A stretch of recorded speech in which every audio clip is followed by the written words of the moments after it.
Chapter 967. The situation in Gildian City South. Gustav proceeded to place this item on his forehead, and in the next instant he disappeared. Cognitive concealment has been activated. His presence also completely disappeared in the next instant, completing masking his existence. Hover has been activated. Thwash. Gustav flew upwards with intense speed, crossing more than 200 floors in an instant. Besides the winds that were generated from his flight speed, there was nothing else in the vicinity to be seen since he was currently invisible. Thwai. Gustav arrived at the west area, outside the 627th floor, and paused his ascent. God Eyes has been activated. God Eyes was so high level at the moment that even the preventive measures put in place to stop anyone from snooping was unable to stop God Eyes. Gustav's sight phased through the icy-like walls, peering right through multiple walls and hallways within. He arrived at a particular part of the floor and began looking around. There were a few workers moving about, but none of them were aware of the invisible eyes watching. Time jumps. Confiscated research area. DNA separation. Bloodline implantation. Multiple sex organ creation. Gustav said internally as he looked across some rooms on this floor where res each had been confiscated. There were so many categories, and he wanted to find the one related to scientist Zill's research so it would make it easier to find when he finally managed to infiltrate this floor. 10 seconds left. The system reminded him that he only had 10 seconds left of invisibility. Gustav didn't want to make use of another invisibility tool since he had them in limited amount right now, so he had to make sure he found what he was looking for within these 10 seconds. Gustav's eyes finally closed in on an area that was labeled interdimensional travel/displacement. There was no need for a more obvious sign than that for him to figure out that this was the area he was looking for. There's at 632 confiscated research in this category. Gustav was instantly able to calculate the number of confiscated res each in this vicinity. There were floating tabloid-looking items everywhere with labels on them. Gustav just had to look at the labels to find out which one exactly contained scientist Zill's research. Number 7 report. Gustav could hear a call from their team leader the same moment he found the area. 5-4. The system was also counting down in his mind the amount of time left till the visibility deactivated. Found it, Gustav also said internally at the same time. Southwest corner. 123th section. Gustav took note of these things before he turned around. Fyi. He flew down with immense speed and arrived back at the same spot he was earlier. 2-1. The countdown reached 0 and Gustav reappeared. He also deactivated cognitive concealment at this point, causing his presence to return. Number 7 report. He heard number 5 call in once again after not receiving a response for about 5 seconds. Number 7 reporting, clear. The entire environment is cool and calm. They would have to report every 1 hour about the situation of the area they were surveilling. So it was Gustav's turn to give his report after the others had given theirs. There was usually nothing, so this had been the same repeated response for a very long time. I wish something would just happen. Number 1 voiced out with a bored tone on their communication channel, with a bored tone causing everyone to start laughing. Be careful of what you wish for, Gustav said internally. Gildian City. Bang! Bang! Bang! The sounds of flesh ripping and multiple collisions rang out as a battle played out in a particular area. A massive blue illumination surrounded the right arm of a man in uniform as he threw his fist forward, causing shockwaves to spread across the vicinity. Boom! Tens of ash-skinned-looking humans got blasted backwards as the ground caved in, and the demolished building behind got even more wrecked than earlier. On the other side, a star-shaped glowing red opening swept forward with intense speed and energy, clearing a wave of the ash-skinned-looking humans in front. Red footprints appeared all over the place as the man who was masked dashed forward and grabbed hold of a normal-looking man who was trying to escape with a box-like item in his grasp. The entire vicinity was filled with a purplish fog and desecrated buildings. Tons and tons of collapsed buildings could be seen, and it was obvious that this city was no longer in use. Let's go! Red Shadow yelled out as he turned around and dashed forward again. Fyi! A bunch of these ashy-skinned humans landed exactly where he was standing initially as an ashy fog spread out. Gradier Xanatus, who was about 100 feet towards the left, leapt away from his position towards Red Shadow. Bunch of massive ashy hands slammed upon the place he was standing earlier, and hundreds of ashy-skinned humans could be seen charging towards the direction he leapt in. Red Shadow opened a flower-shaped portal in front and jumped in. Gradier Xanatus jumped in after him, and it closed up before any of the ash-skinned humans got to it.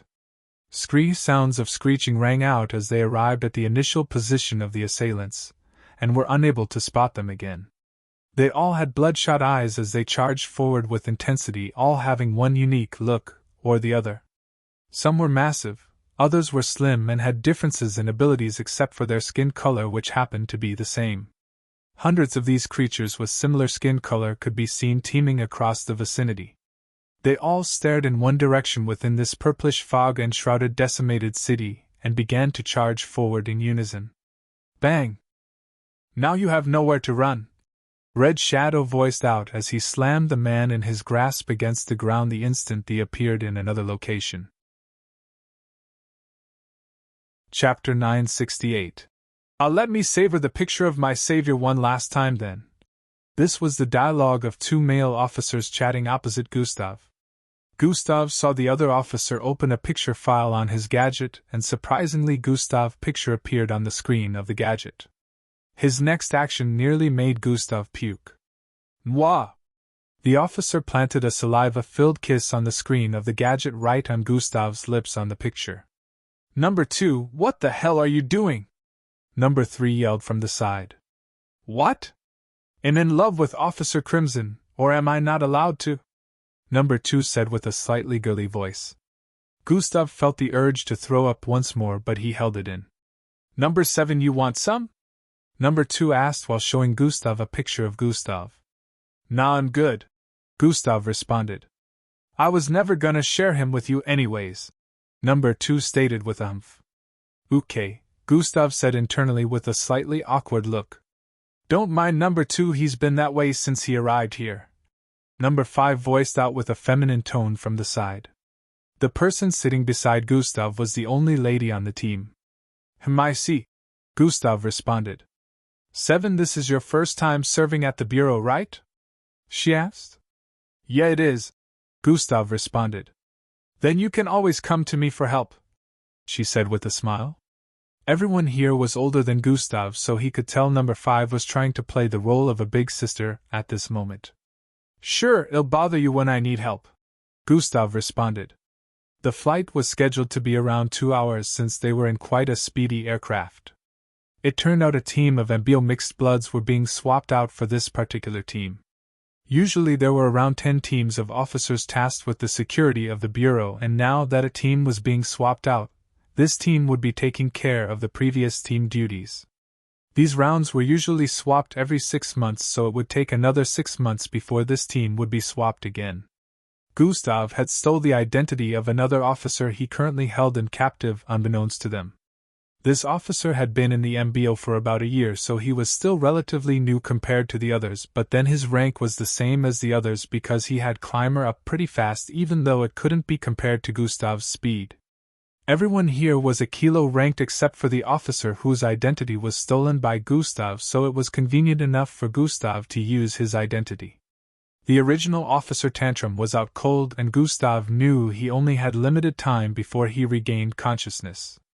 He had to be done and out of here before the time came for him to regain consciousness.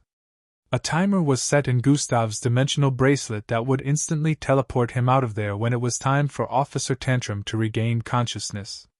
The main objective was to retrieve Scientist Zill's files without any suspicions.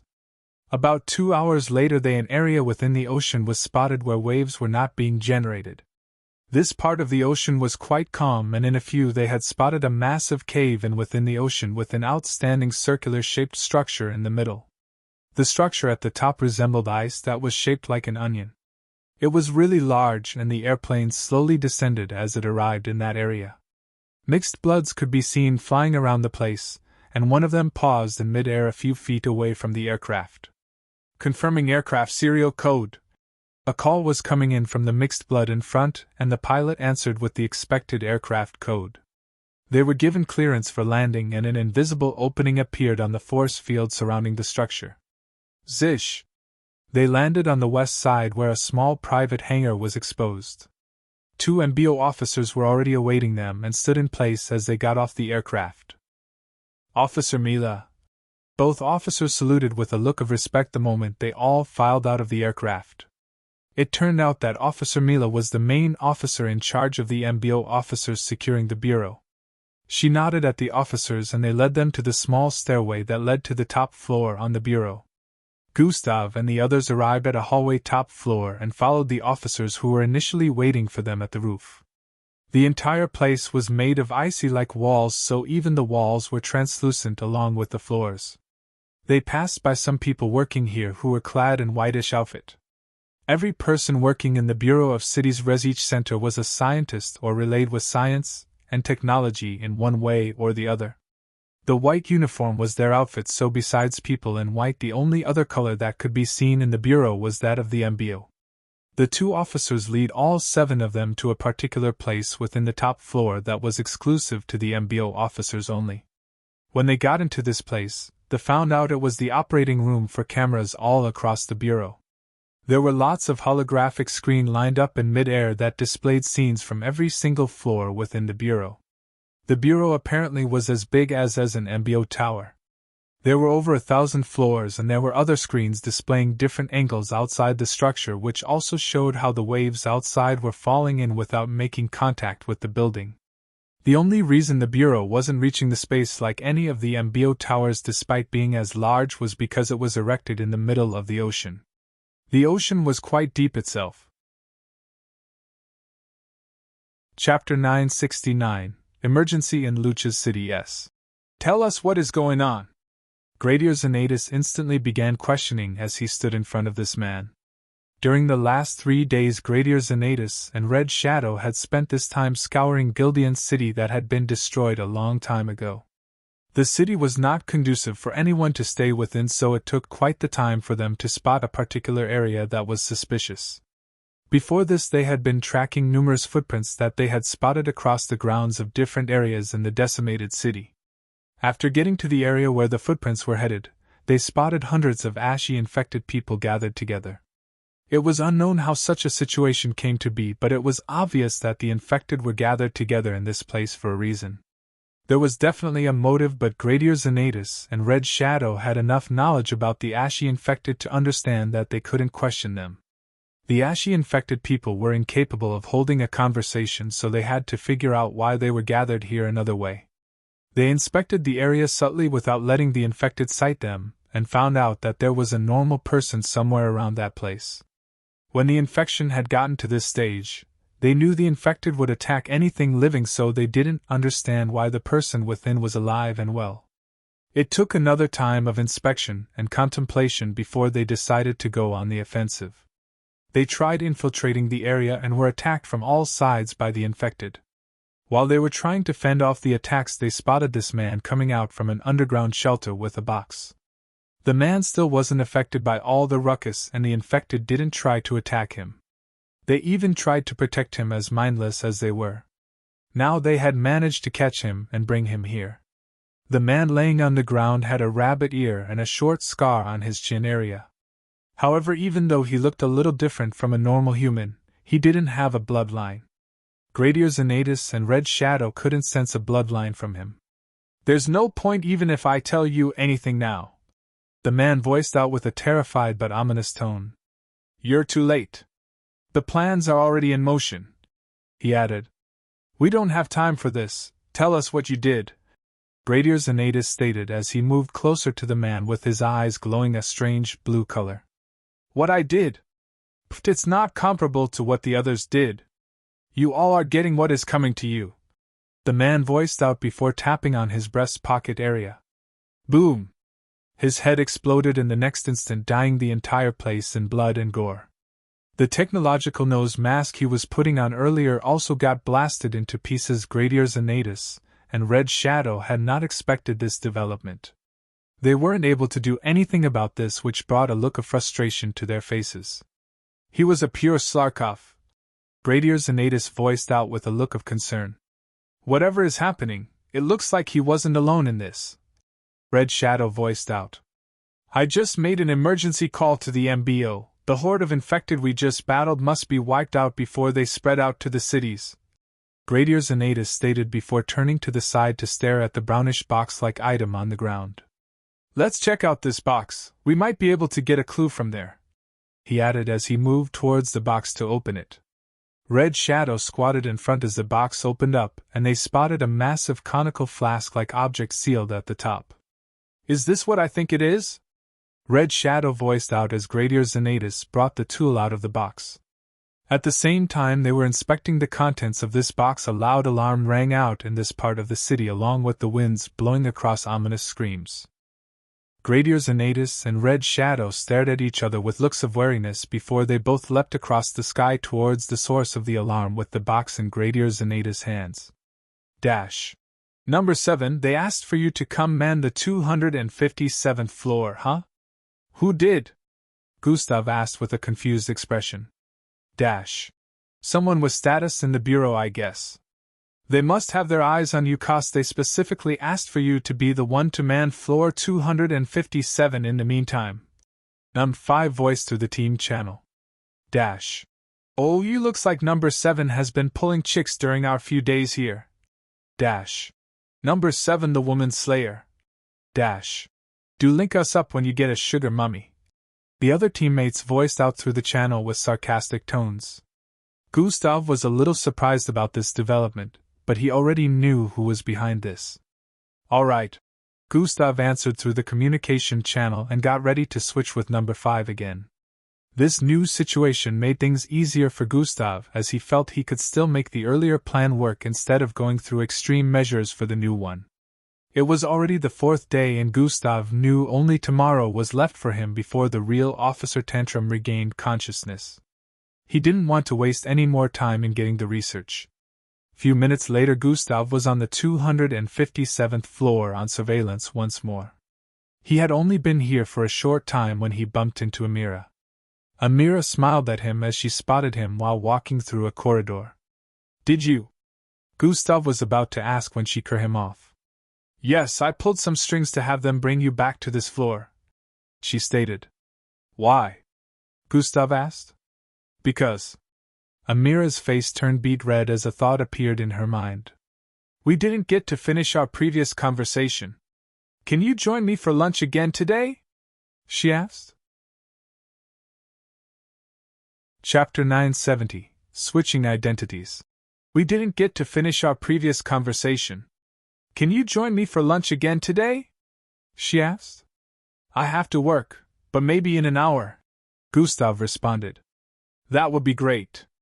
They'll be expecting you on this floor cafeteria in an hour, she said before walking away with a face full of smiles. Gustav could tell that Amira was already starting to crush on Officer Tantrum since she went this far just to get him here. This was the best outcome for Gustav as he could push his next plan forward and get this over with.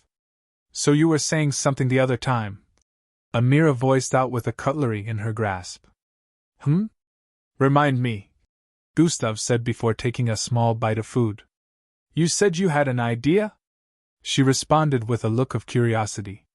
I don't recall, Gustav stated before gobbling on another piece of meat.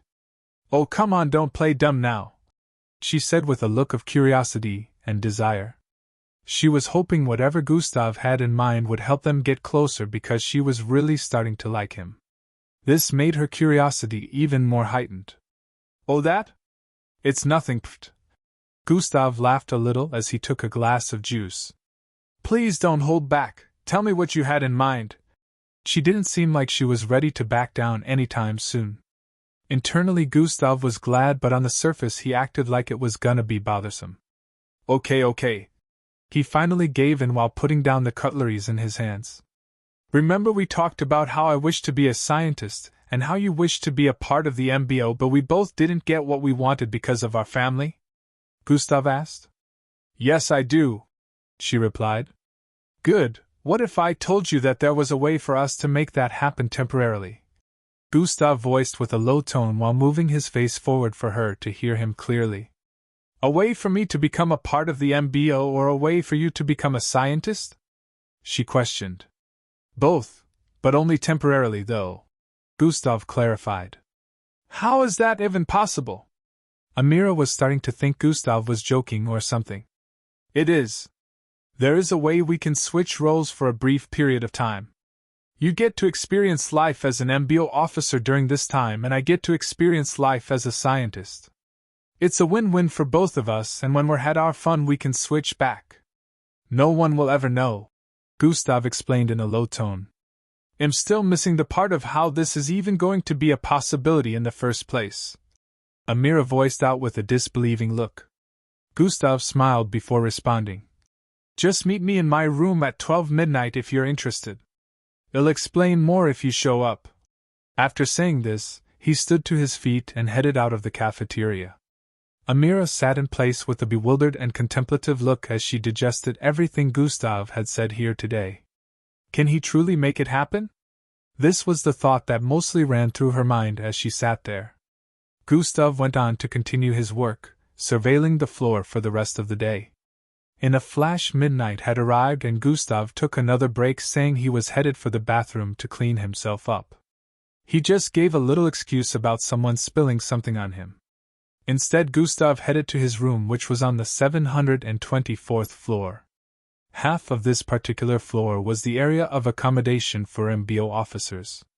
Gustav was able to avoid the eye of the officers around here and head for his room. Since it was his room, he got instant access once he arrived before it and went in to sit. All he had to do now was wait. He was hoping Amira would take the bait, but if she didn't, he would have to initiate Plan B since only tomorrow was left. Calm. Calm. Calm. Gustav heaved a sigh of relief as he heard the knock on his door. He opened it, and a beautiful slim lady walked in. I'm interested, Amira voiced out the instant she got in. Obviously, if not you wouldn't be here, Gustav said with a smile. How we even going to make this work? What if we get figured out? My mom would really be disappointed and you might get fired. She began prancing about the room as she voiced out. Relax, okay, Gustav said as he placed his hands on her shoulders to stop her from moving about. Listen to me, he began explaining. About 30 minutes later, Amira was questioning Gustav about a few things with a relatively calmer expression. So I don't have to do much? Nothing ever happens around here, and you should know since you've been here for way longer than I have.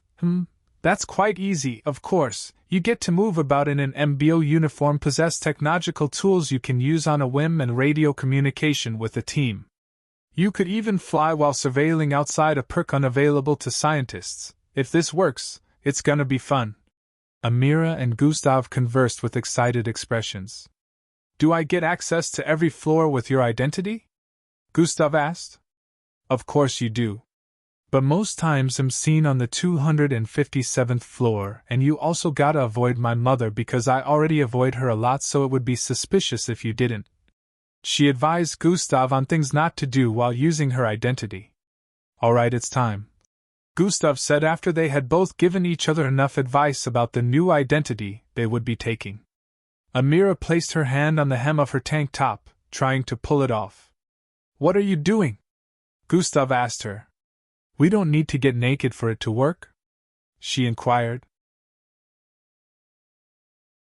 Chapter 971, Copying the Data S. No, we don't, Gustav stated with a strong tone. Oh.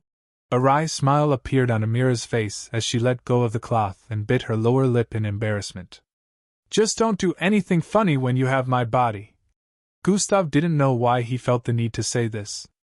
You two don't do anything funny with my body, she rebelled. I am an upright man, Gustav said with a righteous tone.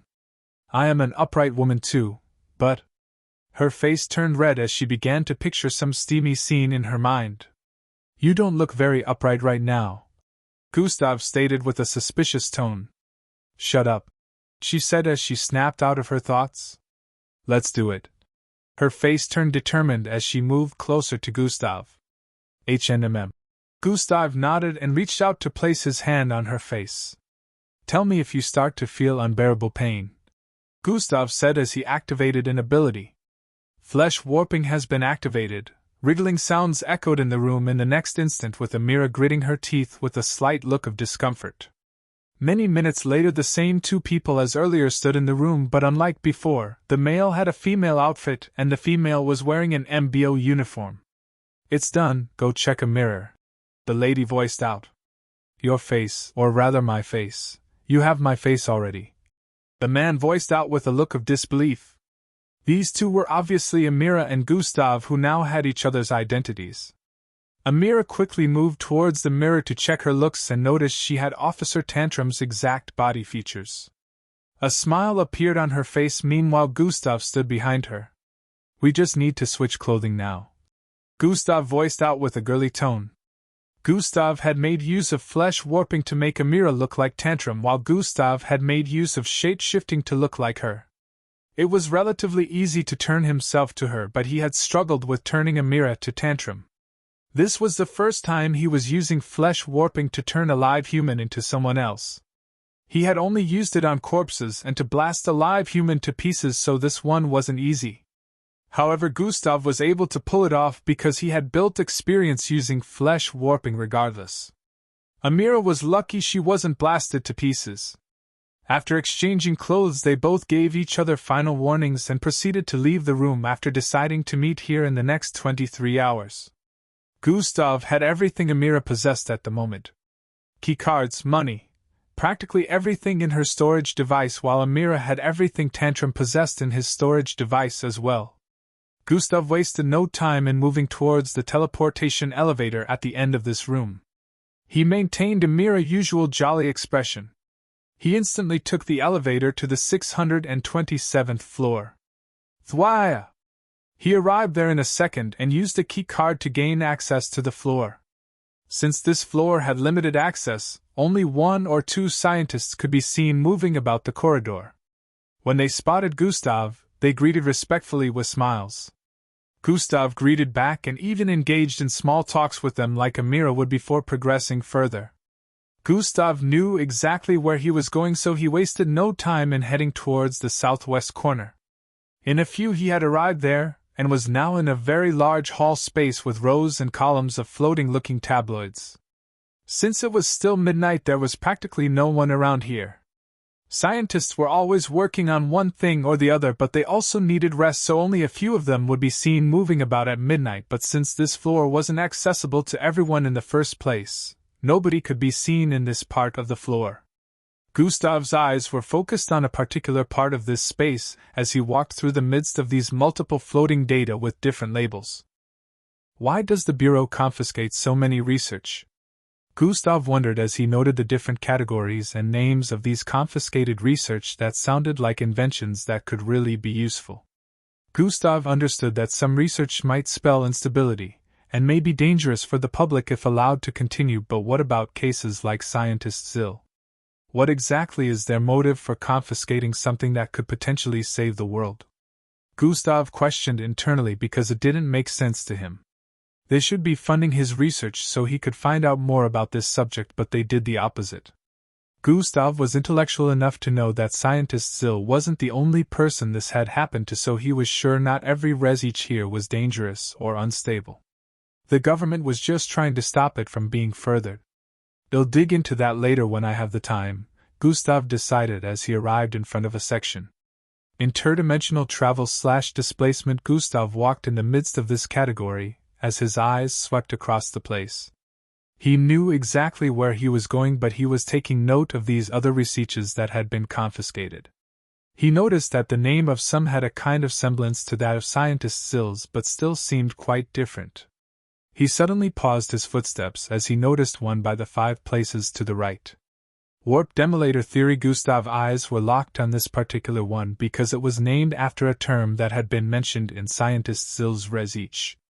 Looks like there are others who might have the same or similar knowledge about this matter with Scientist Zill, Gustav said internally before he kept moving along. In a few seconds he arrived in front of the one he had been searching for. Planetary Placement Dimensional Theory. Gustav stared at the floating tabloid-shaped item in front with the glowing label above it. System, are you ready? Gustav asked. Way ahead of you. I have began copying the data already, the system responded. Chapter 972. Gathering even more data. Good, Gustav said internally as he stood in place waiting for the system to copy the data completely.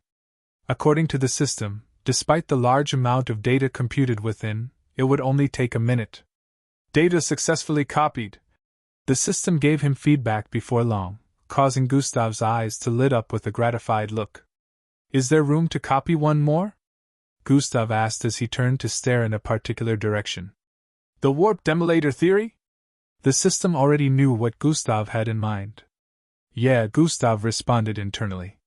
There are at least 4 more res each in this category with lots of similarities to scientists' ZIL research. Should I just copy them all? The system inquired. Yes, we need every bit of information we can get. Who knows if any of them might end up being useful, Gustav said internally. All right, then I will accompany. While the system was speaking, Gustav sensed someone coming from up ahead. He moved to the side and spotted another scientist coming from up ahead. Gustav knew not to react suspiciously, so he acted like he was inspecting the data in front of him. Young Miss Amira? The person coming from up ahead voiced out as he closed in the distance. He had curly hair and looked no older than 30 with a slightly tanned skin. She's really popular amongst these guys. Gustav nearly face-bombed. It seemed like Amira could not go anywhere without being recognized by the others around here. Hey Arjun, Gustav voiced out with a soft tone as he waved and smiled. It's truly you. I'm surprised to see you on this floor, Scientist Arjun stated. Gustav was able to tell his name because he saw right through the scientist's pocket where his name tag was kept. Amira did mention to him that she was rarely ever seen on other floors, which was the reason for Scientist Arjun's surprised expression. Haha, I just came here to check out some interesting dimensional research, Gustav responded with a light chuckle. Oh, I remember this one. Your mother was adamant on us making more research on it after we confiscated it, Scientist Arjun stated with a reminiscing tone. She was? Gustav voiced out. Yes, so we ended up conducting investigations based on the findings of the scientist who originally started the research, Scientist Arjun responded. So how did it go? Did you guys end up finding out more? Gustav inquired with a look of curiosity. It's still undergoing in another private research facility. The information gathered is not enough, which is why it's taking so long for anything substantial to be discovered, but I don't know why your mother is so adamant on not leaving this particular topic alone, Scientist Arjun revealed. I take after her in that aspect. Once I am interested in a subject, I don't back down till I uncover everything I need to, Gustav said with a smile. Truly that is a trait of your mother's, haha, Scientist Arjun voiced out before walking away. Nice chatting with you, young miss. Should you need any help, don't hesitate to come ask. His voice trailed off the further away he got. The short dialogue had left Gustav with a lot of thoughts. He wasn't surprised that there were other private facilities owned by the government, where they conducted some experiments based on some of the research here. He just didn't think they were doing anything about this particular one. From the looks of things, they still wanted to sweep the theories to one side, but Amira's mother still wanted them to keep researching about this. I might need to have a discussion with her mom, Gustav thought as he moved closer to the next data he wanted the system to copy. Within an area with green-colored winds blowing about, a 59 kid could be seen moving forward. The skies were made of waves. It was a massive body of water, and weird-looking creatures could be seen swimming in it, while the ground was made of weird-looking cubes that made walking a bit difficult. Up ahead, within a swirling wave of green wind, armor-like vests could be seen floating. The cubes surrounding that vicinity were all red in color, and the armor-like vest kept sending out a weird discharge of energy. The more the curly black-haired kid closed in on the area of the vest, the intense the energy became. It's worse than I expected, Endrick voiced out as he slowly moved forward. With every step his foot sank into the cubes, making it a big difficulty to tread forward faster. However, Endrick was not looking to be fast. He knew he had to tread softly, so this speed was not a problem for him. As he reached a proximity of 900 feet from the vest, B could see the vicinity clearer. The red cubes on the ground surrounding that area were not originally red. The stench permeating the green-colored air was one that Endrick was already familiar with. Blood, he muttered underneath his breath as he stepped into the circle of red cubes on the ground surrounding the vest. His boots were already getting sticky from the blood-soaked cube area as he took steps forward. The most insane part about all this was that the area of cubes drenched in blood surrounded a radius of more than 3,000 feet. Which would make one wonder just how many people or creatures died here. But the most baffling part was, there were no bodies in the vicinity, or any signs of corpses. The whole place was just drenched in blood from an unknown source. However, Endrick was about to find out why this whole place was drenched in blood. Skreek! Endrick had only taken 3 steps forward on this blood-soaked cube's ground when loud screeches were heard from above. Ugh! He groaned in pain as the sound reverberated loudly across the vicinity. The instant Endrick looked up, his eyes widened in shock. Chapter 973, Endrick's Situation S. Ugh! He groaned in pain as the sound reverberated loudly across the vicinity. The instant Endrick looked up, his eyes widened in shock. The gigantic jaws of an unknown creature was descending from above the sky waters with wide open mouth. The pressure it exhibited was so immense and powerful Endrick found himself unable to move an inch forward. Each teeth of this creature was as massive in length as a 3-story building, with some being pointed at the tip and others being straight, but it was obvious they were extremely sharp. The instant the creature shut its jaws, a person would be grinded to meat paste. It was enough for their bodies to disappear completely. However, this explained the blood. Endrick gritted his teeth as the creature dropping from above with speed was only a few feet from reaching his head level, whereas he was unable to move a muscle. Telekinesis barrier, Endrick said internally. Bang! The creature suddenly slammed heavily into an invisible barrier that stopped it from descending further down. It made a loud shrieking voice and repeatedly pummeled on Endrick's telekinesis barrier while Endrick tried to move forward. My body won't respond. Endrick gritted his teeth as his legs trembled repeatedly from trying to take a step forward. Bang! Bang! Bang! Bang! Is this fear? Endrick didn't think he had it in him to be frightened of something to the point where he was unable to move. Dash! It's a paralyzing energy the Yokias emit when going for their prey. A green dot on his forehead began beeping as this voice rang out. That makes sense. How do I get rid of it? Endrick inquired. Channel your bloodline energy from your belly area and spread it across your body thrice. That should weaken the energy enough for you to take a few steps forward, Huserus instructed. Bang! Bang! Bang!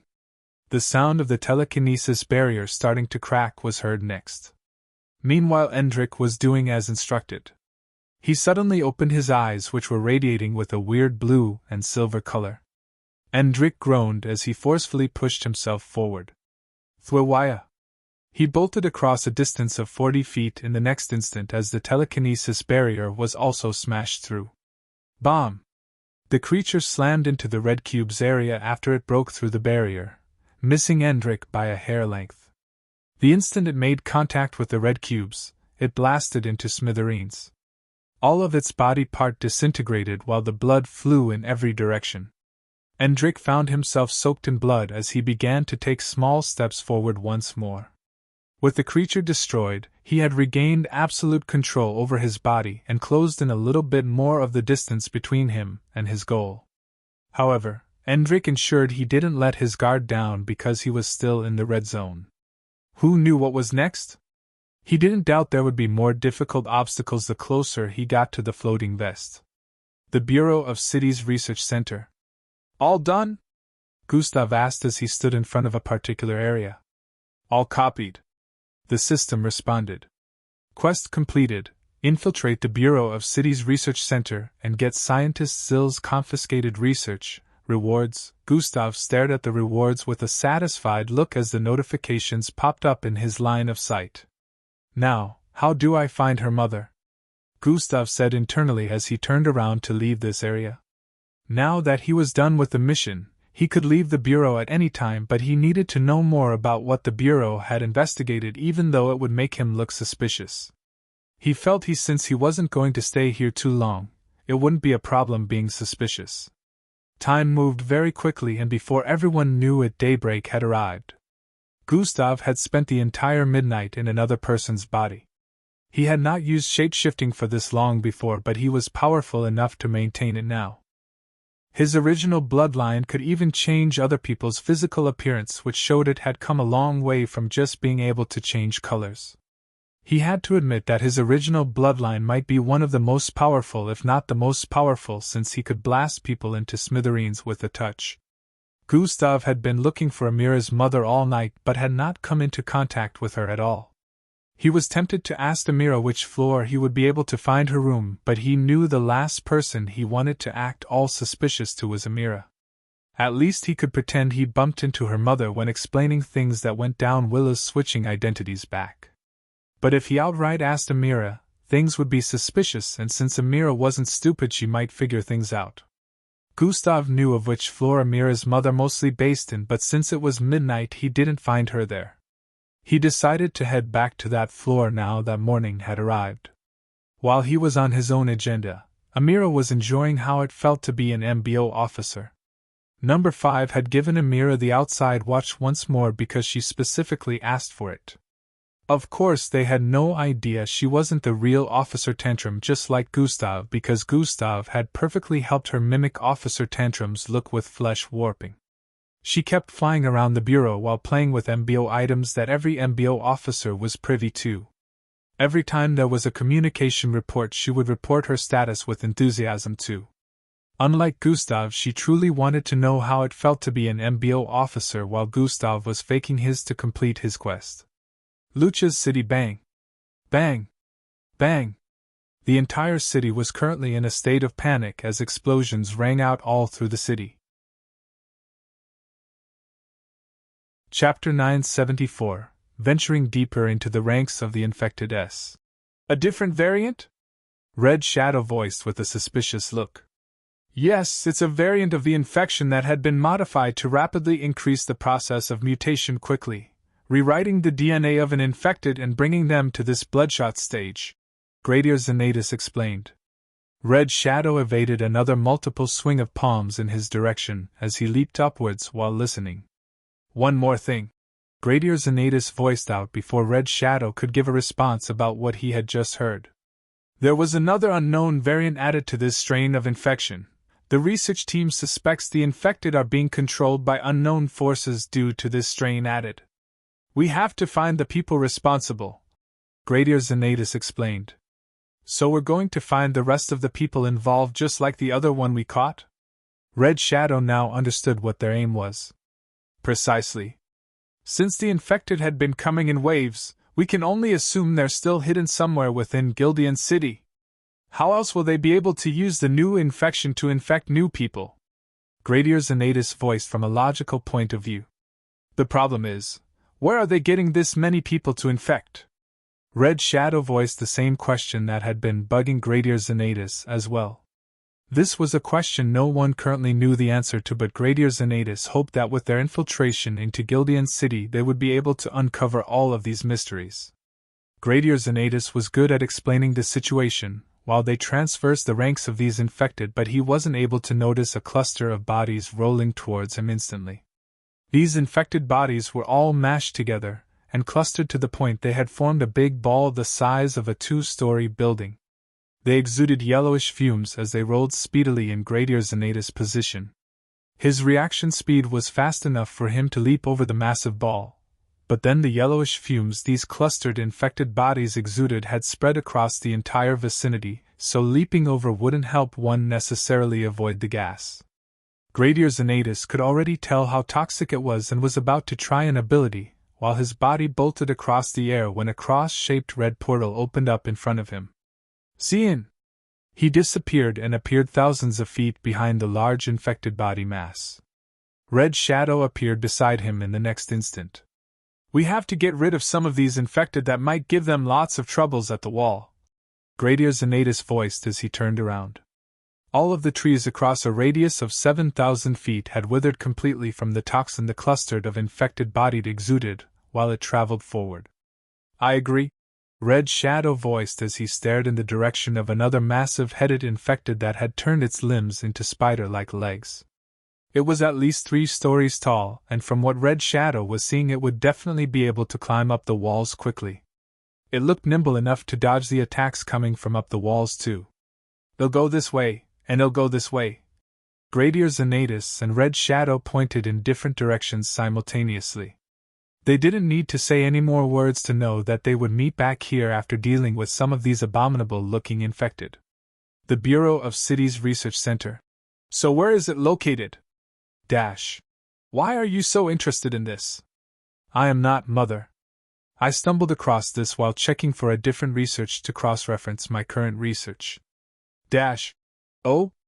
I also bumped into Scientist Arjun who told me all about your obsession with this. Wanna tell me what this is all about?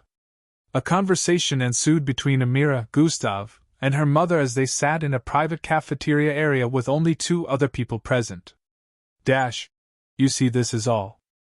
Amira's mother began explaining some theories that might have pulled her in and made her interested in investigating this research more. From there, Gustav asked more questions, and since she had no idea it wasn't her daughter, she spilled a lot of confidential information, including the site where they were conducting private continuation of Scientist Zill's research.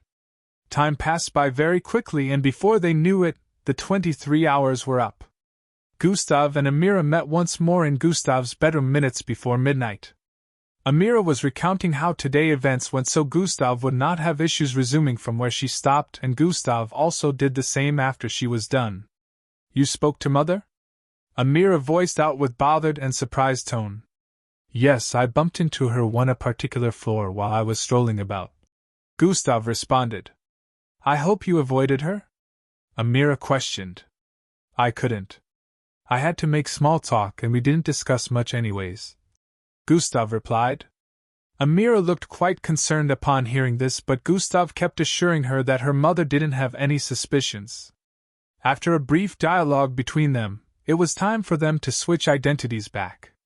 Flesh warping has been activated. Flesh wriggling sounds rang out as Gustav returned Amira to her previous look after some minutes.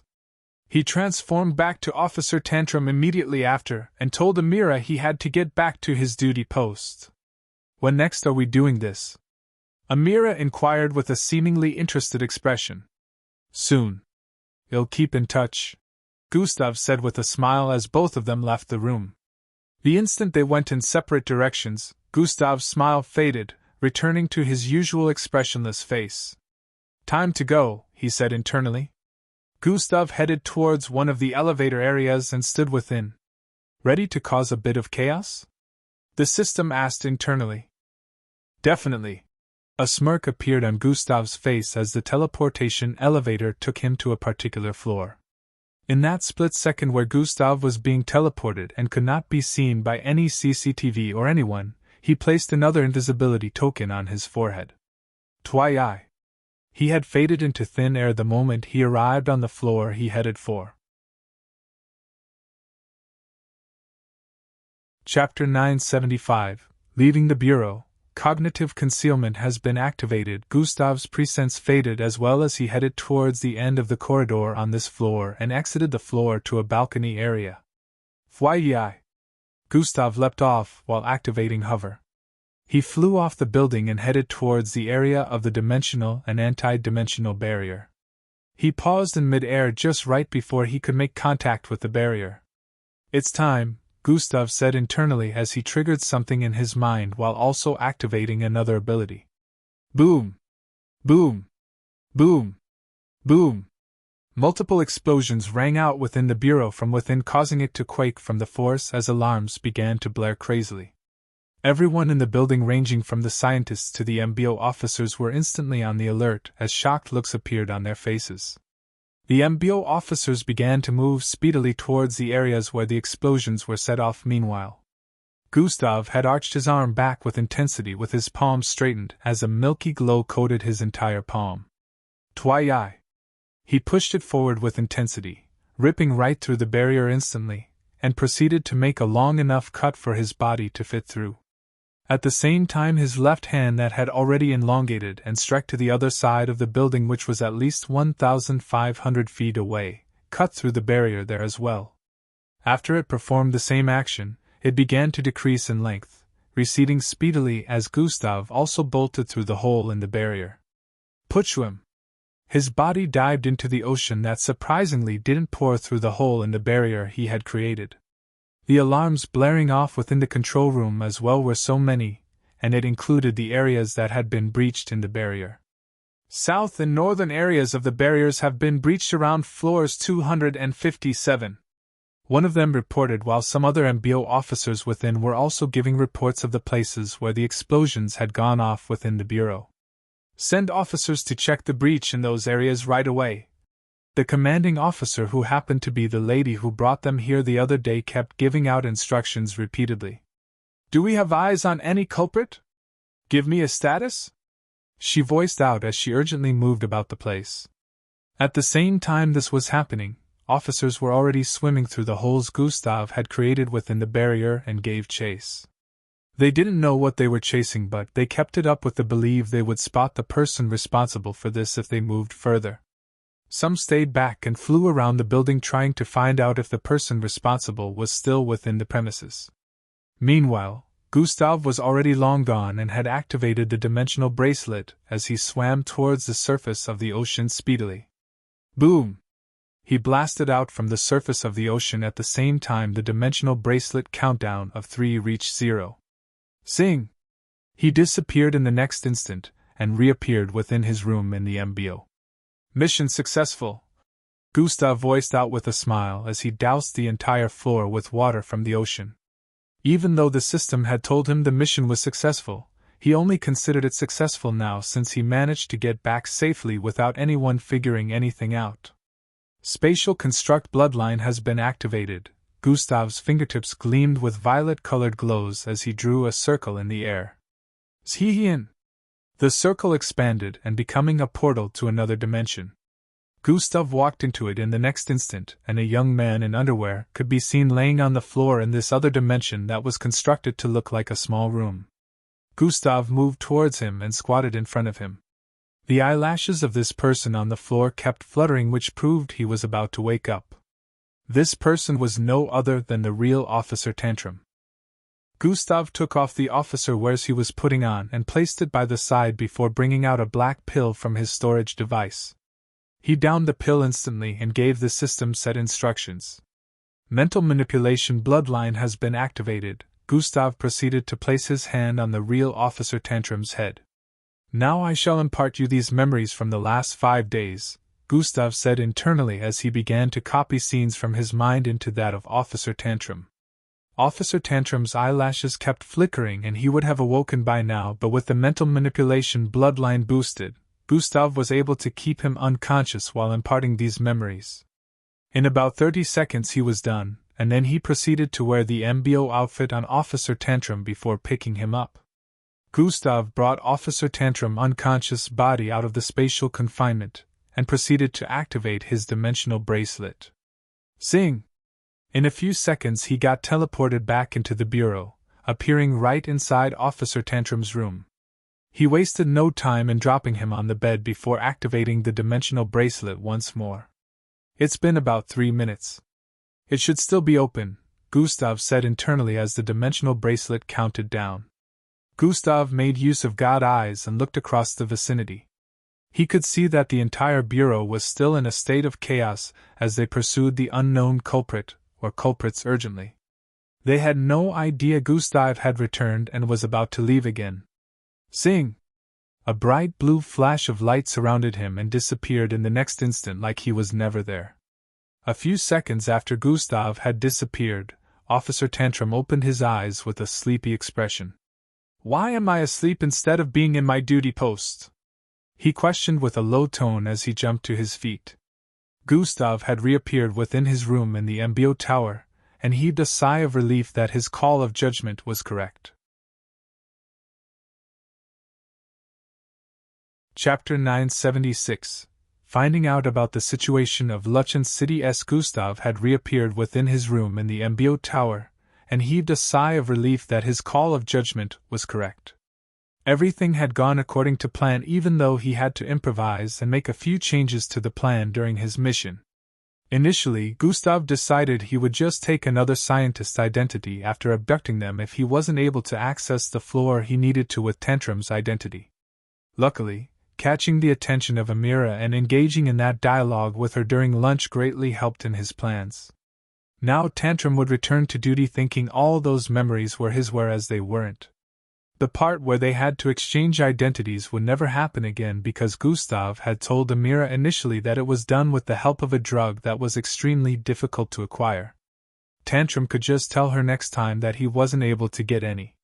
The night went by quickly, and the MBO officers in the bureau were still unable to explain what had happened during midnight.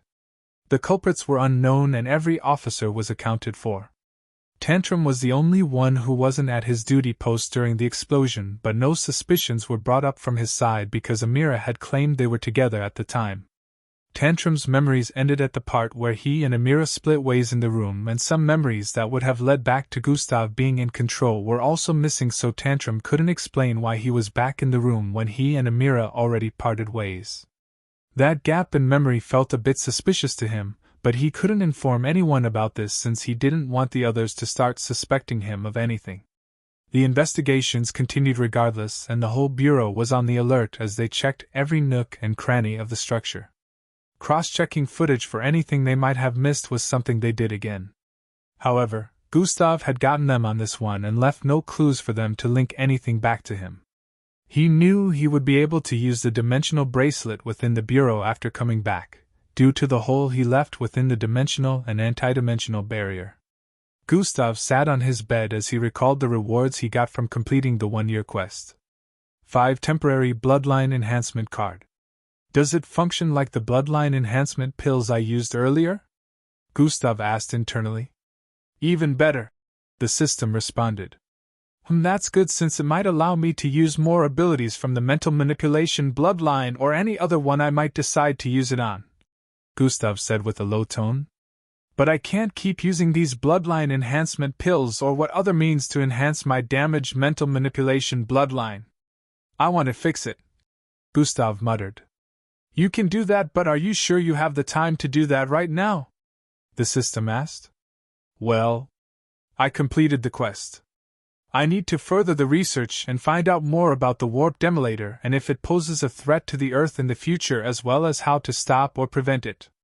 I need to visit and collect data from the secret research center Amira's mother mentioned.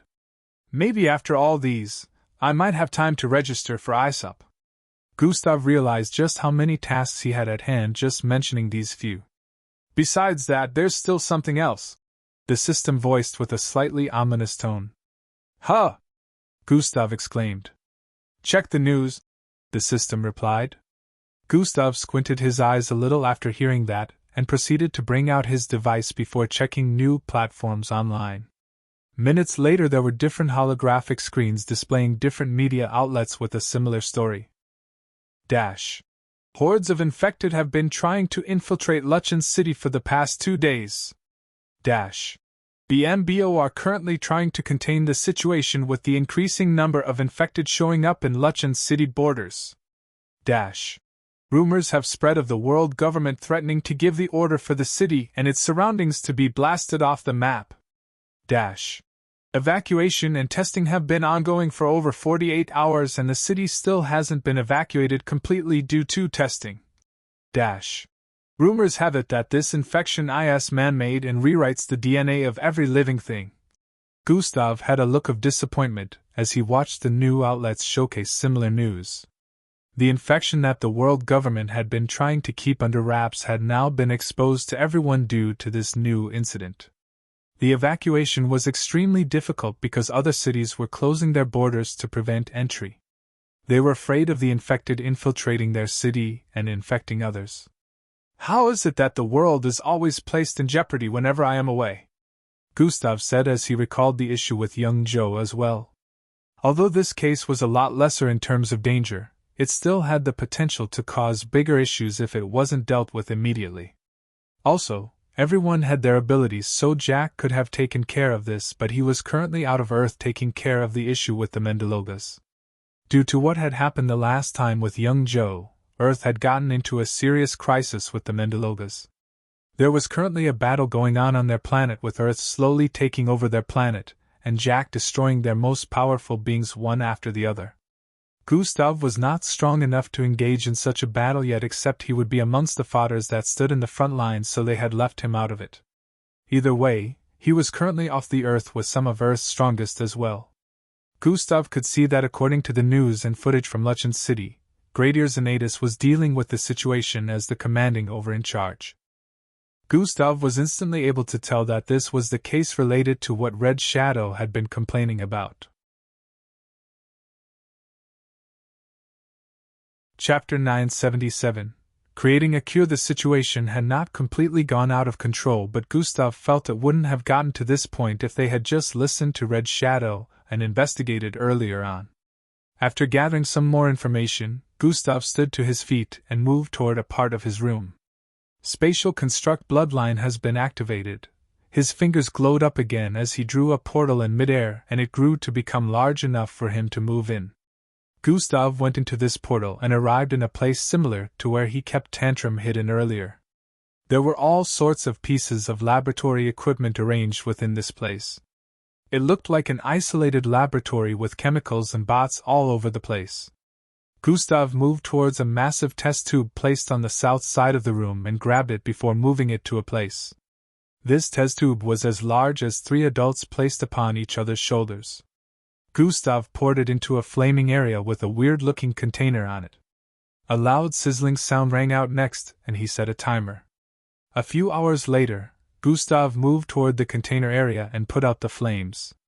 After putting them out, he switched on a tap by the side and some content flowed out of the massive container into a small transparent flask in his grasp.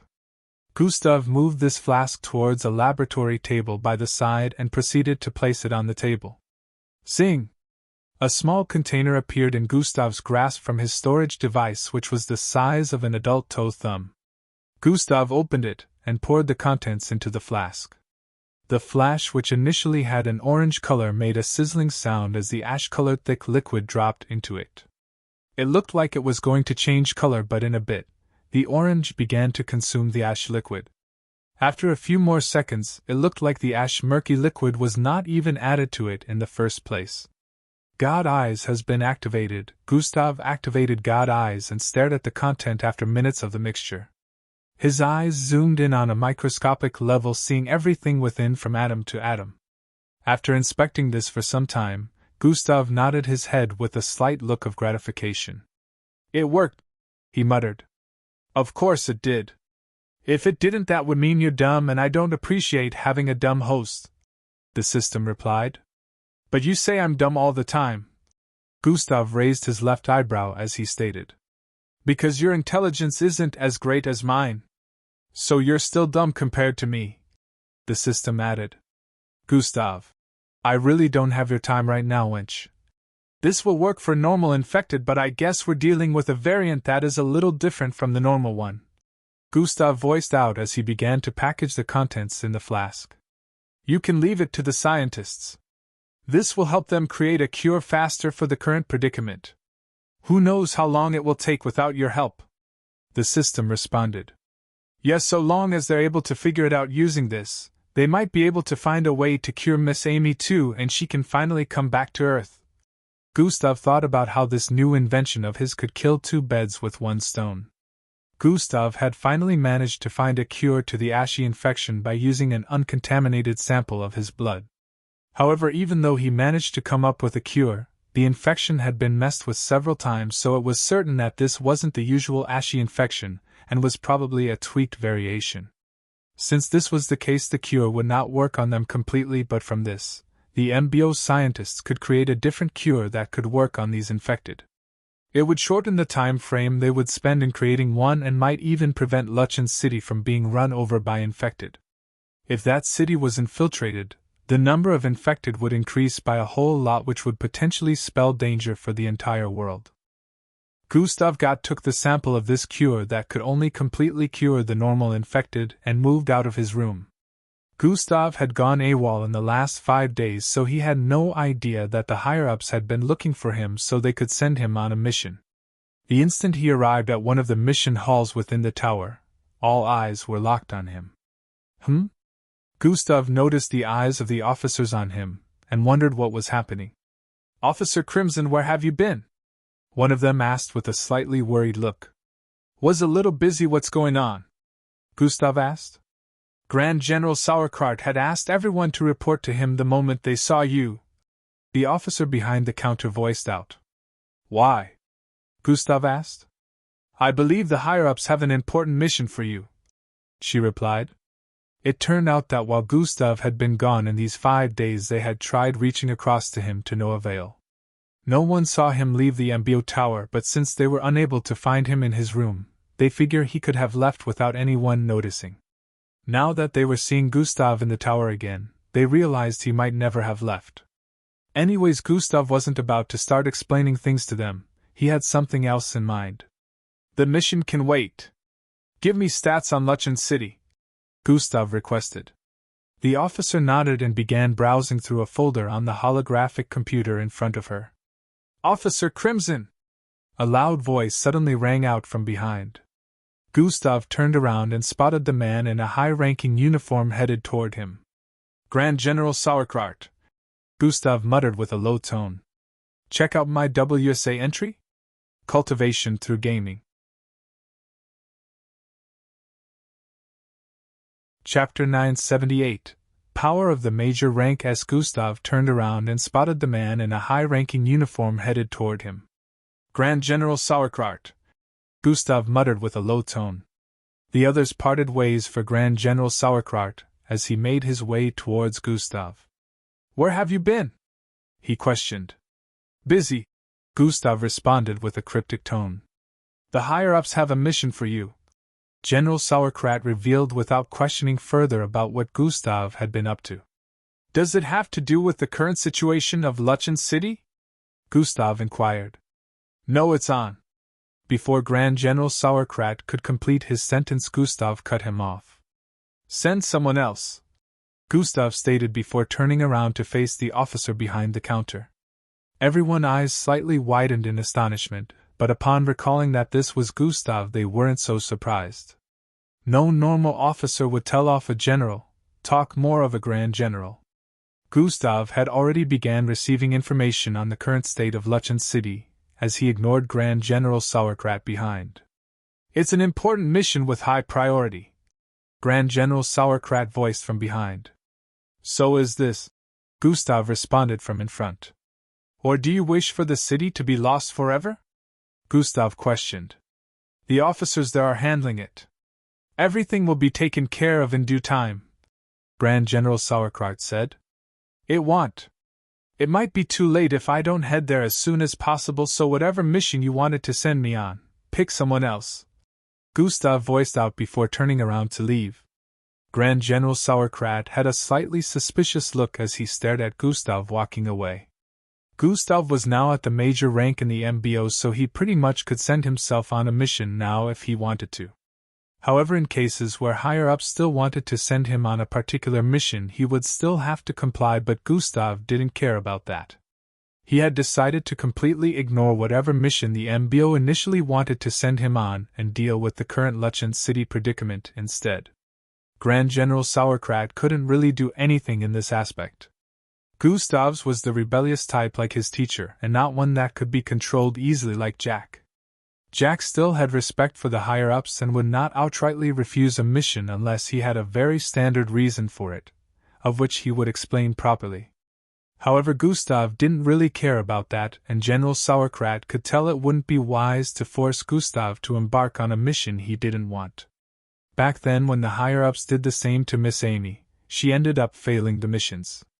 It wasn't that she couldn't successfully complete them, but she didn't want to, and she didn't care that it would affect her rank. The MBO would take most of the blame anyways, and it would be a bad dent in their powerful image. Grand General Sauerkraut didn't doubt that someone like Gustav, who had the same person as his teacher, would be any different. Who knows if he might even sabotage the mission and make things worse. Grand General Sauerkraut sighed before walking away to replan the whole mission with a whole different squad. What about those other skilled cadets? I should give them this opportunity, he thought as he walked away. Gustav arrived on one of the floors in the MBO where all sorts of aircraft were parked. This wasn't one of the spacecraft floors, so it wasn't in space, but it looked just as large. Gustav approached one of the pilots here and voiced out. To Luchen City, Officer Crimson, I'm afraid I would need clearance first. The pilot voiced out. I am clearing you with my authority as a major, Gustav voiced out as he brought out his badge. The pilot's eyes widened slightly as he placed his hand on his chest and saluted with a look of respect. Yes, sir, he voiced out before moving towards one of the aircraft. Only a few people knew that Gustav had been promoted to the major rank. It wasn't done in public. The MBO higher-ups had called him to decorate him with the new rank in private. If he was still at the captain rank, he wouldn't have been able to do this. Gustav followed after him and boarded the aircraft. In a few seconds they got access to leave the building and flew out through the spatial opening at the edge. Within an area with a ground full of reddish-looking cubes, an armor-like vest could be seen floating in the middle as it sent out occasional weird discharge of energy. The skies had a massive bodies of water flowing to and fro like waves, with weird-looking creatures could swimming in it. The entire environment was extremely strange, and greenish winds could be seen blowing about from time to time. It was obvious that this wasn't Earth, but it was unknown where this strange place was located. Endrik could be seen moving slowly, taking one step after the other on this ground of reddish cubes that covered a radius of several thousand meters. His aim was obviously the floating vest in the middle of this area, but it was proving extremely difficult to get there. The energy being discharged from the vest made it difficult to take steps forward the closer one got. It was already difficult to traverse the normal cube's ground since one's legs would be sinking into them with every step taken, but now it was worse due to the energy this vest discharged. Currently Endrik had managed to close in the distance between him and the vest in the last 5 days, where he arrived within the area of red cubes. The creatures swimming in the body of water above had tried to eat him multiple times as he moved forward, but he had managed to protect himself despite getting slower with every advancement. Right now he was only about 100 feet away from the vest, and his entire body was soaked in blood from the sole of his feet to his head. If you find any errors, broken links, non-standard content, etc., please let us know so we can fix it as soon as possible. Tip: you can use left, right, A and D keyboard keys to browse between chapters. Chapter 979. Acquiring the vest. Endrik breathed in and out profusely as he paused for a bit. According to my calculations, moving another step forward should cause another of these creatures to swoop down from above and try to eat me, Endrik analyzed internally. They get larger with every advancement. I might not be able to overcome this one with the amount of energy I would have to spend to move forward and block it at the same time. At this point Endrik had decided, moving forward would be more detrimental than rewarding, so he paused at his current position. His eyes lit up with a silver and bluish glow as he stretched his hand forward. Zoe! Zoe! Zwiwe! Invisible figures with the exact body structure with that of Endrik phased out of his body and speedily began charging forward. There were about 7 of them, and they were all unaffected by the weird energy the vest was discharging. However, it looked like they couldn't escape the senses of the creatures swimming in the body of water and the skies. Fwai! Fwai! Fwai! Multiple skyscraper-sized creatures dived down from above with wide-open mouths full of sharp teeth, each the size of a truck. They were all aiming for the 7 invisible space clones Endrik had just sent forth. Since these clones were not affected by the discharge of energy, they were still able to move fast, and about 3 of them outran some of the creatures. The other got devoured in an instant before the creatures moved back upwards. The others that were still dashing forward were being chased by other creatures, but the distance between them and the vest was only about 100 feet, so they managed to make it. The instant the first one to arrive before the vest jumped to grab it, the vest discharged a greenish energy that blasted across the vicinity. Bang! The first clone got hit, and disappeared instantly while one of the other two hid behind the other one, who ended up taking the rest of the blast damage. Endrick had already stretched his hand in front of him, so the moment the outburst of energy reached his side, it got blocked by his telekinetic barrier. Now only one was left out of all the clones, and this particular one was commanded to grab the vest at this moment. At the same instant the clone leapt to grab the vest floating in mid-air. Another gigantic creature was descending with immense speed. Now it was a battle of who would get to the vest first. Fortunately, the space clone hand made contact with the small energy barrier surrounding the vest before the creature got to it. Endrick sent some energy forth, causing the clone palm to phase through the barrier surrounding the vest upon contact. Just as it made contact with the vest, the creature arrived downwards and swallowed the entire vicinity up. Originally, the vest would be unaffected by this, and would still remain in the same spot despite the creature having swallowed the entire vicinity up, but this time when it began to ascend the vest was nowhere to be found along with Endrick's clone. Gildian City. Within an enshrouded layer of purplish fog, two figures could be seen standing in a particular area. This area had lots of holes on the ground, all shaped in a rectangular format. This area was covering to less than 1,000 feet of space, and all these holes looked freshly dug out, with more than 10,000 of them here. This explained things? Red Shadow voiced out as he stared at the holes. They have been infecting corpses, Gradier Zenatus said with a look of understanding. The high numbers they had been facing all these time were all dead infected that had somehow risen from the grave due to the ashy infection. One would have been able to tell that these were initially corpses, but in this age, corpses could be well preserved to the point they wouldn't even look dead. They would just look like they were asleep. If these infected had looked rotten with very bad flesh and hollow eyes, one would have known they were initially corpses, but that was not the case since corpses were now well preserved. The only similarity between infected and corpses was their ashy-looking skin, but one could not attribute that to corpses since even living people that had been infected would look that way. The numbers of people who died in Gildian City on that fateful day were numbers in tens of millions, Gradier Zenatus said with a contemplative look. And so far we've only dealt with around 100,000 of them. The number of people living in Luchan City is not even up to half of the people that have died in Gildian City. Red Shadow voiced out as well as both of them stared at each other. They're looking to revive all the dead with the ashy infection. The numbers will be more than enough to overrun Luchan City and overpower the officers on the wall, Gradier Zenatus said with a low tone. That's if they have not already revived them, Red Shadow voiced out. They keep sending thousands in batches like they want to keep us preoccupied with those ones. They haven't revived them all yet. We have to head to every single cemetery within Gildian City and find the culprits before they achieve their goals, Gradier Zenatus stated. The GPS and communication devices don't work this deep in the city. How do we find the location of the cemeteries? Red Shadow asked. Gradier Zenatus didn't answer. Instead he moved towards a particular footstep on the ground. You also have a trace back ability, right? He inquired. We're arriving at Luch's city, sir. Gustav heard the pilot voice out from the control area of the aircraft. Good, are we clear for landing yet? Gustav asked. Yes, they must believe we're coming with reinforcements, the pilot answered with a slightly disturbed tone as the aircraft began to lower.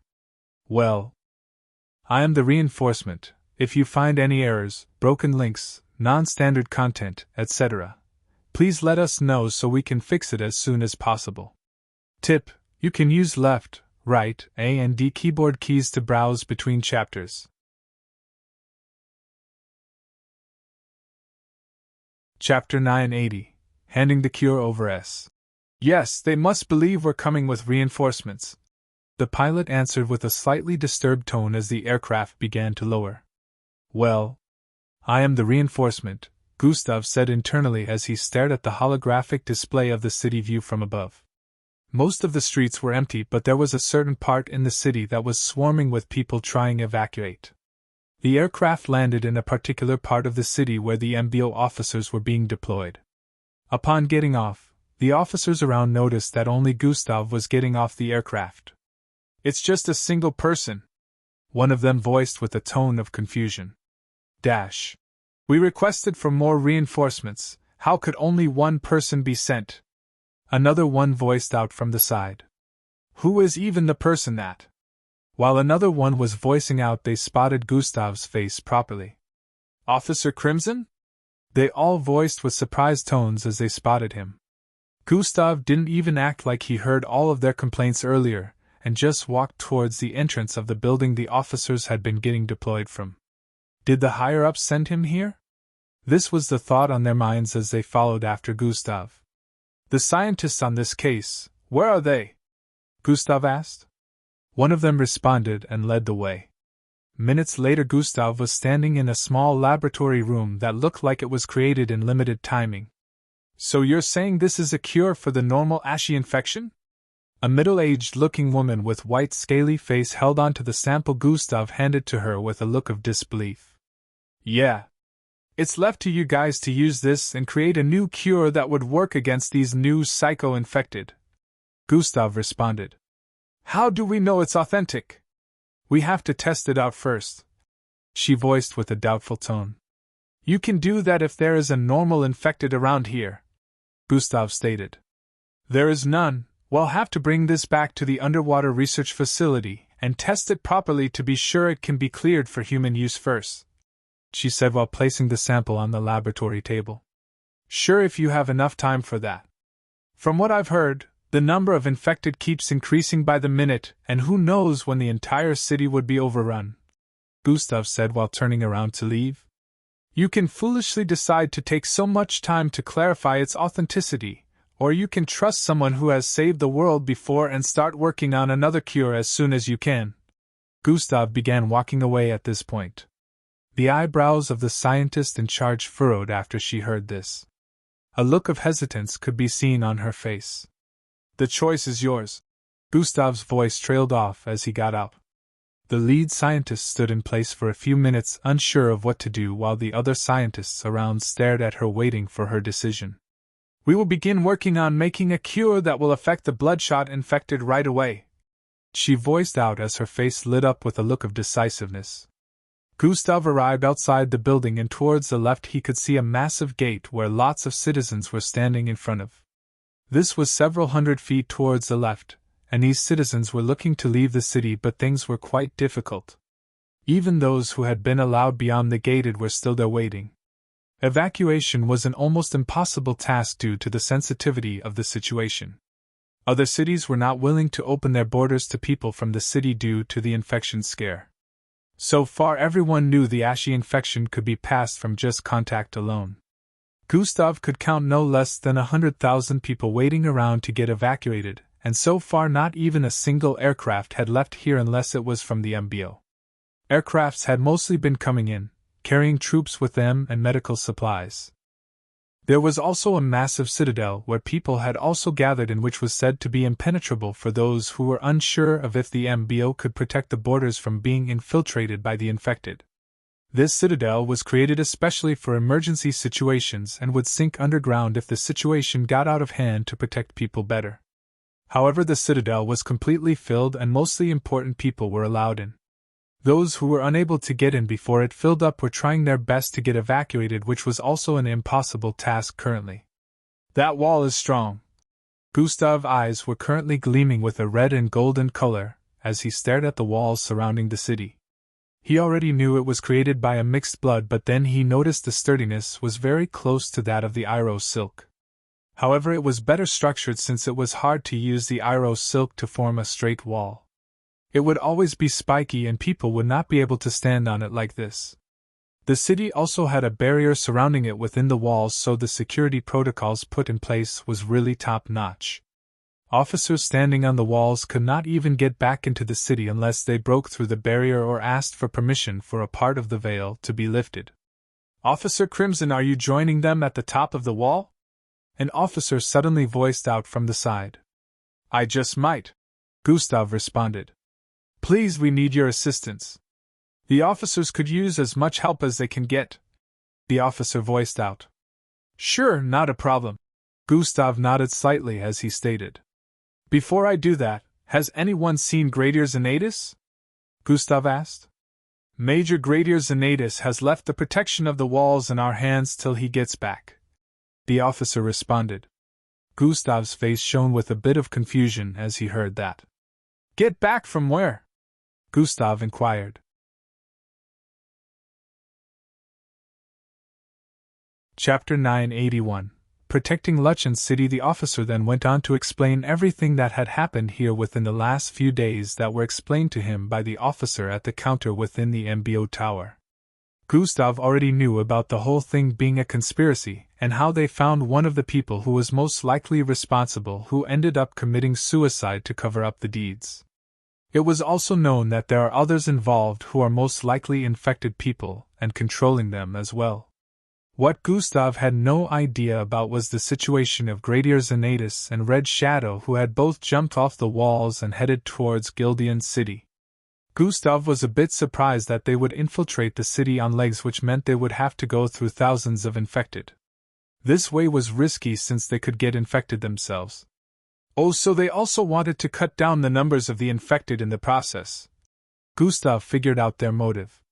While they could not use any transport to get into the city due to its contagious state, they could still get a jet that could travel very high above the decimated city and drop from above. If they had done this, they wouldn't have been able to cut down on the numbers of infected. Which direction did they head in? Gustav asked. The Westwell area, the officer replied. Gustav turned to face the west at this point as his eyes zoomed in on the wall that was hundreds of miles away. Lightning Blitz has been activated. Thus, as Gustav streaked across the air like a lightning bolt, appeared over 100 miles away from his initially position. He activated the ability 2 more times, and in just 2 seconds, he arrived atop the west side of the wall. The officer who was standing at his initial position had a look of awe after Gustav had disappeared from this place. He had expected they would use a hover car to get there, but he just got a call on the communication channel that someone had just arrived on the west side of the wall. With the vehicle, it would still take them around 5 minutes to get there, but Gustav had gotten there in only 2 seconds. Officer Crimson. The officers who were initially alerted when a light bolt suddenly turned into someone now became calm when they saw that it was Gustav. The barriers surrounding the city could be left easily, but getting back in was the problem. Now that Gustav was outside the barrier, he could forget about going back in the meantime. On Gustav's sides, multiple officers could be seen standing in place as their eyes were focused on the ground ahead. They're not attacking at the moment, he muttered underneath his breath. We just finished dealing with a set an hour ago and even lost some of our men, one of the officers said to Gustav while pointing at some dents on the wall. Any patterns? Gustav asked. Besides the fact that they sometimes come in hordes every 1 to 2 or 3 hours sometimes, I don't see any, the officer responded. That in itself is a pattern, Gustav muttered. And they all vary in abilities, with some being sturdier than others. The officer began explaining again. Tell me something I don't already know, Gustav said internally. They didn't really have any new information for him since Gustav already knew these things. What he wanted to know now was where all these infected were coming from. God Eyes has been activated. Gustav's eyes zoomed across the forestry region beyond the wall, scaling past hundreds and thousands of destroyed infected corpses scattered across the place. You guys didn't find a way to disintegrate the corpses? Gustav voiced out with a tone of urgency. He looked across the place with God Eyes. The amount of ashy corpses he had seen shook him a little. No, Officer Crimson. The bodies no longer move after receiving a specific amount of damage, the officer beside him voiced out. You fools! Gustav stated, causing the officer to be taken aback. Unless their bodies are completely destroyed, they will always come back. The only reason the corpses might not have regained life at the moment must be because the culprits want you guys to lose your guards. They will most likely control them to regain life based on the time that favors whatever they're plotting, Gustav voiced out lengthily. The others in the vicinity had awestruck expressions as they stared the corpses scattered all over down below.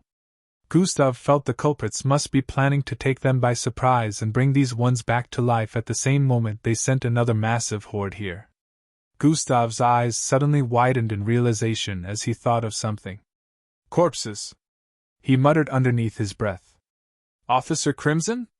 The officers by the side called out his name with a tone of urgency, but Gustav was currently lost in his own state of realization. They're making use of the corpses in Gildian City. They're infecting corpses. Gustav's expression was that of realization as he figured this out. Officer Crimson! One of the officers called out again, causing Gustav to be pulled out of his reverie. Gustav could feel the trembling of the wall at this point and looked up ahead. God Eyes has been activated. His sight phased past the trees and grasses as he spotted another horde of infected headed towards the wall. This time they seemed to be coming from every direction. GHHRHH. The corpses that had been taken down initially began to vibrate as well. The ones on the wall who were able to spot this realized that Gustav was accurate with his words earlier. As Gustav retracted his vision, he voiced out, "There's no less than 200,000 of them heading this way." Their eyes all widened in shock as they heard that. 200,000? Are you sure you're not mistaken? We're only around 10,000 on this wall. Voices of panic could be heard all around.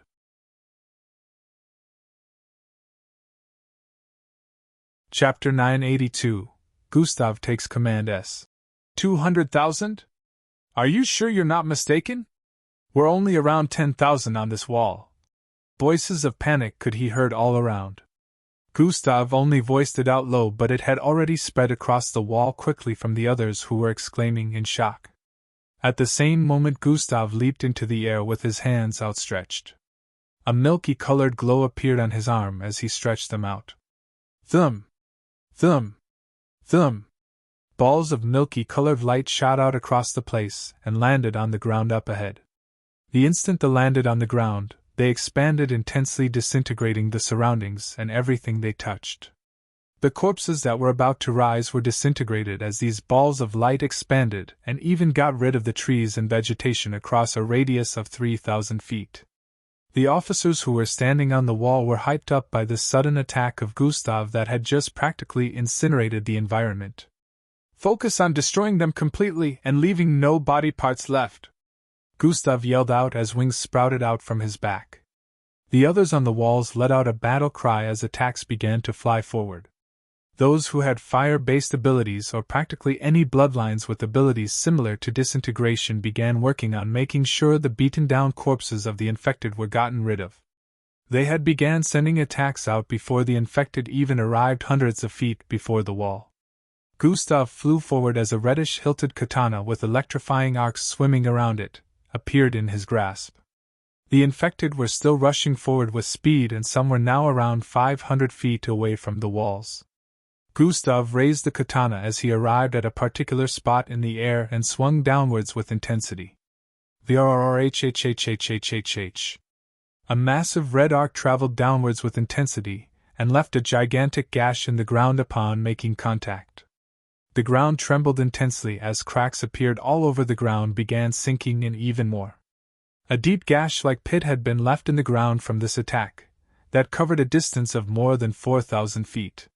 This pit created from Gustav's attack was at least 150 feet deep, and it had surrounded this part of the wall, around 500 feet ahead. The infected who were rushing forward without thinking began to fall into the pit Gustav's attack had created. "Aim your attacks towards the pit!" Gustav yelled out. The officers on the walls let out a battle cry again in response as they began firing attacks at the pit ahead. Gustav didn't stop there. He flew towards the west side and performed the same action again, leaving very wide gash-like pits on the ground several hundred feet before the wall. He yelled for the officers to aim their attacks there as the infected began to fall in. This slowed the infected down by a whole lot as the ones with normal human size fell in. While they kept falling in, numerous attacks ranging from fireballs to bluish energy balls, to lightning bolts to dark energy strikes, landed in the hole, making all sorts of explosions to ring out. Some of the other infected who had mutated to the point where they were even more massive than a tree were able to scale over. Shui Yai. A massive ash-colored hand suddenly phased past Gustav's left as he moved to the side to dodge in mid-air. Gustav slashed the katana upwards in response, causing the immensely long arm to get cleaved in two. It let out a toxic ashy-colored gas at the area Gustav cut off, causing him to dive upwards with speed. Numerous more hands were flying upwards from below, causing Gustav to dodge repeatedly as he tried to escape the toxins. Using energy discharge would be good in this situation, but it would affect the wall too. I can only use attacks that don't cover a large radius, Gustav thought internally as he peeked downwards. He spotted the infected, which had no less than 27 arms protruding from his body. He flipped repeatedly in the air as he dodged more of the arms before diving downwards with speed. Gustav swung his katana towards the right as he descended to a point. Thwaiwi.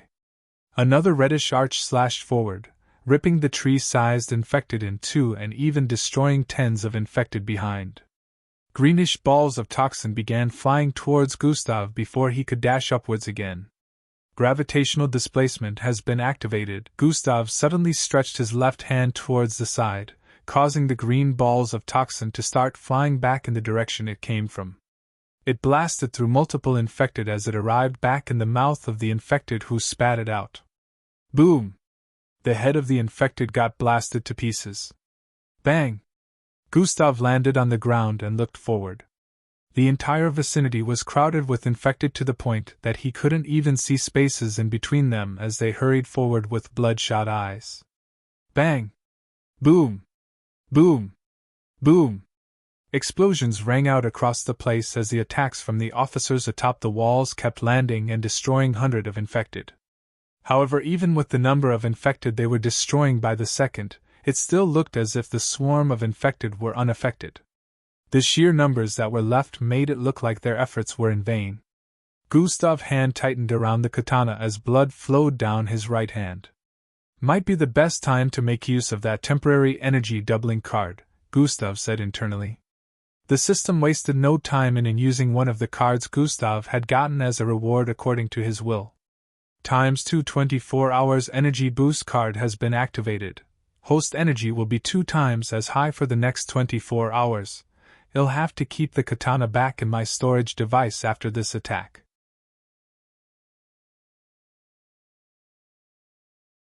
Chapter 983, Clearing a Horde. Power boost has been activated. -500 EP. Gustav moved the katana to the side as he prepared to swing it. His muscles expanded intensely that it even showed through his uniform. As the infected closed in, Gustav finally swung sideways with intensity. A gigantic reddish arc carrying tremendous energy suddenly blasted forth as the ground trembled violently from the sudden outburst. Boom! The ground split open in Gustav's position as the residue energy from the attacks affected the grounds and every area surrounding him, including behind. The reddish arc was so gigantic it had stretched out to cover no less than half of the area surrounding the walls. Even before making contact, some of the infected were already getting ripped to shreds by the intense energy it generated. The officers on the walls watched from above with their jaws loosened as they saw the intense destructiveness the attack was wreaking on the surroundings. In just an instant, over 10,000 infected were cleared before the arc thinned out and disappeared. The entire area had been turned into a pitfall as the ground caved in from the attack despite Gustav's attack not aimed at it. Currently Gustav was floating in the air due to the land caving in from his attack. Gustav's arms had exploded, but he managed to keep the katana back in his storage device before they fell into the pit that had been created. He was flying armless as he stared at the destroyed surroundings. Only dark and caved-in ground could be spotted for as far as the eyes could see. He had practically cleared the first horde of infected who were way ahead of the others. Dash. How is he so powerful? Dash. I'm a Echo ranked, but even I can't do that. Dash. I can't even spot any of the infected right now. The officers on the walls behind all had looks of astonishment as they looked downwards. There were only a few kilo-rank officers on the walls, and they were the ones who were managing to destroy 50 of these normal-looking infected with every attack. However, the more powerful infected were difficult to take down with a single attack sometimes, especially when they were also aiming at the wall with their own attacks. Some MBO officers had already been hit by attacks which proved just how dangerous those ones were. The southern side of the wall was still being attacked by the infected who had branched to that side, but the ones in the western side had practically been completely cleared for now. Go assist those on the southern side. I'll take care of this place myself, Gustav voiced out as he flew upwards to have a better view of the environment. The MBO officers on this side of the wall, who were no less than 2,500, began to move towards the south side after hearing what Gustav had said. There was no doubt he could hold his own in the meantime, since currently there were no infected in sight. The ones on the south side were having it difficult because the numbers had tilted after some of the infected moved towards that side when they sensed the outburst of energy. On the southern side of the wall, Gustav had also created a pit in front, but it had been filled up already. Some MBO officers who called fly could already be seen in the dark sky raining down attacks on the infected that caused the entire vicinity to quake. Gustav breathed in as he made use of God eyes to peer forward. The rest of the horde behind were already closing in on the wall again. There were no more trees or vegetation in the vicinity, as everything had been destroyed from the initial attack. Lightning Blitz has been activated. Gustav suddenly disappeared as he turned into a streak of lightning and reappeared 100 miles away instantly. The infected who was charging forward had not expected to suddenly see someone appear before him, but then he noticed Gustav was armless, and lunged forward. A pair of arms suddenly pushed out from Gustav's initially empty shoulders as he reached out and grabbed hold of the infected head. "Time to go back to the land of the dead," he muttered as he squeezed. Bang! The head of the infected bursted open like a watermelon that was smashed with a sledgehammer. Gustav had found himself in the midst of the infected again, and all of them were lunging for him. Gravitational displacement has been activated, energy discharge has been activated. An outburst of reddish energy suddenly blasted out from his being. Boom! Gildian City. How do they keep evading us? Red Shadow asked as he looked around the vicinity only to see holes all over the place. If we had a way of pinpointing all the locations of cemetery within Gildian City, it would make things a whole lot easier, Gradier Zanatus voiced out as he inspected the place. Now we're only retracing their steps and it's making us slower in catching them, Red Shadow voiced with a sigh. They had been on this for up to a day now, and they had no idea about the situation of Luchin City since they couldn't communicate back to them. Due to what they had found out recently, they knew Luchin City was in real trouble. If the culprits were gatekeeping some of the infected just so they could gather them in large numbers and send them all at the same time, Luchin City would definitely fall due to the high number of corpses. We need to find a way to pinpoint all of the seam. Gradier Zanatus suddenly paused as he sensed something. Did you hear that too, or it's just me? He said with a low tone. I heard it as well. Red Shadow responded with his eyes depicting confusion. That voice. Gradier Zanatus muttered as he stared at Red Shadow. It's the kid, both of them stated at the same time.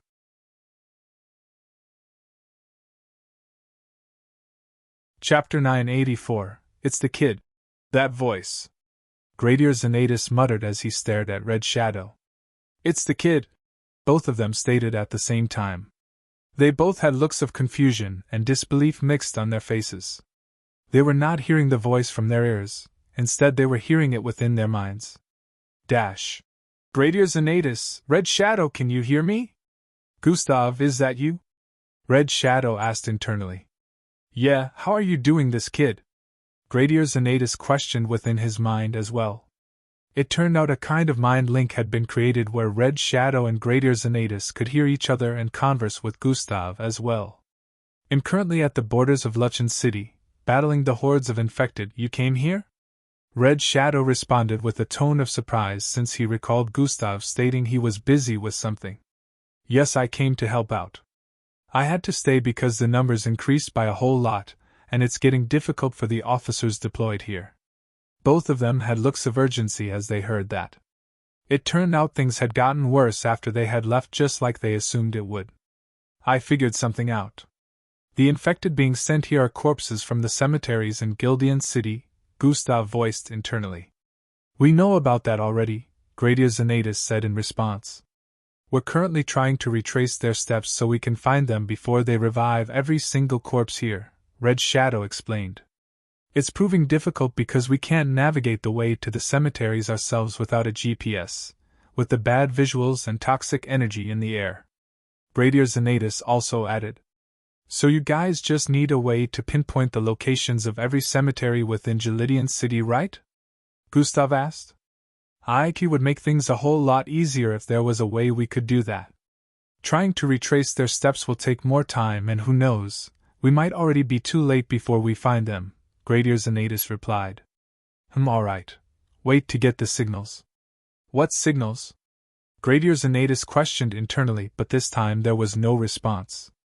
Red Shadow noticed they couldn't communicate with one another in their minds anymore, which meant the link had been disconnected. How did the kid even do that? Lineage City is at least 600 miles away from our position, Gradier Zanatus voiced out with a confused expression. Red Shadow couldn't answer this since he was also unaware of how Gustav pulled such a feat. He asked us to hold on, so I guess he's about to try something again, Red Shadow stated. Both of them knew very well that Gustav never failed to amaze them, so they decided to hold on for a bit to see what he was about to pull off again. Back in Lineage City, Gustav had just landed from the sky again and sent rumbling waves across thousands of feet, destroying the vicinity. Hundreds of infected were ripped apart with body parts flying in every direction as he moved forward. Atomic disintegration has been activated. Purification, Gustav voiced out as he stretched his hand forward, causing milky light to shoot out. Every body part in the vicinity was disintegrated in a couple of seconds, and Gustav peered forward once more while activating God Eyes. They're still more than 10 minutes away. The faster ones will arrive within half the time, Gustav voiced as he retracted his sight. Thwaiawai. He leaped into the air as wings sprouted out of his back. I need to be quick with this, he voiced as he stared in the direction of Gelidian City. Far ahead he could see the purplish fog that enshrouded the city. You'll need to be very high in order for any computerized to work since it's Gelidian City, the system voiced in his mind. How high? Gustav asked. Almost, if not space level high, the system replied. Gustav subconsciously sucked in breath as he heard this. He looked upwards and suddenly blasted further into the skies. Boom! A sonic boom was created as he headed upwards speedily. The winds pushed Gustav's hairs to the back as they swim from across his sides from the intensity. While Gustav was flying high, he was also moving forward, so he would be directly above Gelidian City when he reached his desired height. High enough? Gustav asked internally as he kept flying upwards. Still need about 100 miles or so, the system responded. The instant Gustav heard this response, he activated an ability. Lightning Blitz has been activated. His body turned into a streak of lightning as he ascended further in the sky, cutting across 100 miles in an instant. The instant Gustav reappeared high in the sky, he paused his ascent. Wow! Gustav exclaimed as he felt the laws of gravity began to affect him. He was at a point in the sky where he knew misbalance could cause him to start floating into outer space uncontrollably. The wings on his back were not functioning properly at this height, so he activated hover to balance himself. It was currently nightfall in this part of the world, but Gustav could faintly spot the sunlight on the other side of Earth at this height. He could see the curvature of Earth as well, which was blocking the sunlight at the edge, while the moonlight was still further upwards from his direction. This wasn't the time to admire space, since he was here for an important reason. A device similar to a tab appeared in Gustav's hand, displaying a map and pinpointing several spots. Gustav stared at it as he noted these places that were pointed out. He was currently floating far above Gelidian City, staring at the places on the maps that had been pointed out by the device. Initially, Gustav had spoken to Red Shadow and Gradier Zanatus through mental manipulation. He knew they were somewhere within Gelidian City, but of course no one would have an idea of where they were precisely within the city.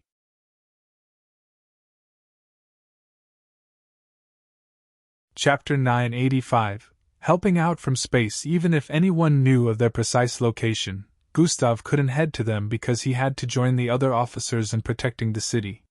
He just needed to talk to them so he could pass on the information he knew about the corpses. He had no idea if they were aware or not, but he knew it was worth the try, since this would potentially save them a lot of time if they didn't already know. He had made use of one of the temporary bloodline enhancement cards he got as a reward from the system for finishing the 1-year quest. After using it on the mental manipulation bloodline, he was able to spread the range of his mental perception. He just needed to keep speaking in the minds of every life he encountered while spreading out his mental perception, and based on the response he would know if the mind belonged to the people he was looking for. Fortunately, he found them and was able to pass across his message, which all led to this moment. He wanted to help them in pinpointing the locations of the cemeteries within Gildian City. It was impossible to use computerized devices in Gildian City, so he had to come all the way up here just so he could use one to mark out the cemeteries on the map. Gustav proceeded to keep the tab that pinpointed these locations and activated God Eyes. God Eyes has been activated. His sight zoomed down with speed as he locked in on one of the cemeteries. This was the precise location where Gradier Xanthus and Red Shadow were situated. A spherical-shaped purplish orb suddenly appeared out of nowhere in front of him. The orb, which was gleaming with bright lights and reddish lightning-like arcs swimming around it, suddenly began to descend from the sky with speed. As it dropped at an insanely fast speed, heading in the same direction Gustav had his eyes on.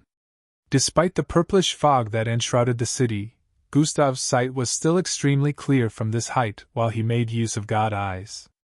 "It's been almost 2 minutes now, we really don't have time to waste," Red Shadow said with a tone of impatience. "Yeah, but it's Gustav. He's definitely up to something and I'm sure we'll be seeing in a few," Gradier Xanatus stated in response. Immediately after Gradier Xanatus finished saying that, a head-sized glowing orb suddenly fell from the sky. It took them by surprise, but in the next instant it stopped falling before it made contact with the ground. It floated upwards and stopped right in front of Gradier Xanatus. It paused in mid-air after arriving in front of him. Gradier Xanatus turned to glance at Red Shadow with a "I told you so" look. They thought they would be hearing a voice next or something, but instead the orb began moving. Fwyi!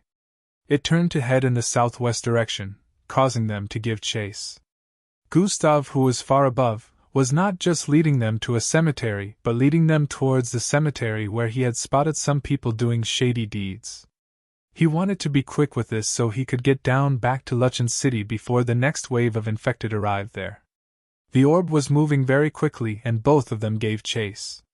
They were both very quick, so it wasn't a problem even when the orb was moving at a speed of 2,000 feet per second. About a minute later, they noticed they were closing in on a particular location, and Red Shadow could sense the presence of living creatures. "We're here," Red Shadow voiced out as they closed in on a particular area. "We have to head forward subtly at this point. They must not see us coming," Gradier Xanatus also voiced out as he suddenly paused his movement. Both two of them stood behind a particular tree as they stared at an area up ahead which had broken down fences erected around it. The orb had also stopped moving at this point, and was about to turn around. "Thanks, kid." Gradier Xanatus was unaware of whether Gustav could hear him or not, but he still voiced out. The orb turned around at this point, and began to speed back towards Luchen City borders. Far up in space, Gustav noticed he had finished playing his part, and took his eyes off the area he had sent Gradier Xanatus and Red Shadow in. He had left them to take care of the rest since he knew just how capable they were. He had to still worry about the side of the city walls he was protecting. "Damn it, they're close!" Gustav suddenly voiced out with a tone of urgency as he spotted the infected heading towards the west side of the wall. At this same moment, Hover has been deactivated. Hover got deactivated after its activation time finished counting down, and now it went into cooldown mode. Gustav began to lose his balance in space due to this and quickly activated his Flames Death Ace mixed breed bloodline, sprouting massive batwing from his back. However, even with this he was barely able to stabilize himself, since being in Earth atmosphere was a lot different than being in space. Gustav knew if he headed down at this point, the infected would get to the wall before he did, so he focused intensely at this point even with the bad stability. His orb flew speedily in the direction he wanted, and in a matter of seconds it was already tearing through the ranks of infected from behind. Gustav waited for a bit till it arrived at the area he wanted it to before stating in his mind, "Detonate." In the west area of Luchen City walls, there were barely any officers standing in this part since Gustav had sent them to assist the others on the south side. However, a dangerous situation was currently brewing as large numbers of infected were heading this way.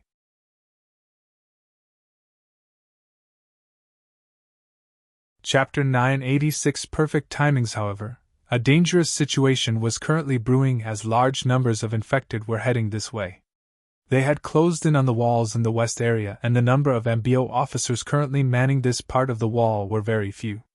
They were already making calls on the communication channel about the impending doom. The other side of the wall was also facing difficulty with the numbers of infected attacking, so it had become quite a dangerous situation with barely any officials to spare. Some were already heading towards the west side as quickly as they could as they heard the voices of urgency from the officers there. The officers on the west side were trying their best to keep the infected away from the wall, but the ones that had already closed in on the walls were extremely quick and quite sturdy. Even with the others heading towards the west side of the wall, it was looking like it might be too late, as a few of them were only 10 feet away from getting to the wall. All of a sudden, boom! A massive explosion rang out from hundreds of feet beyond, sending destructive shockwaves across the vicinity. The purplish with reddish waves of energy mixed and ripped the creatures in the vicinity to shreds, even reaching the walls. GHRHRHHBBBBB. The walls trembled intensely as the residue energy slammed into it. The officers struggled to keep their balance, and fortunately no one fell over, but they wondered where such destructive attack had come from. Thousands of infected were destroyed in an instant, and those who had closed in on the walls had their body parts sprayed all over the walls. About 3 massive infect had managed to escape the destructiveness of the wave due to their sturdy bodies and began to climb the west wall. The officers there quickly got to work and began sending forth destructive attacks downwards. A whitish shell grew out of one of them, covering his upper body as he climbed up.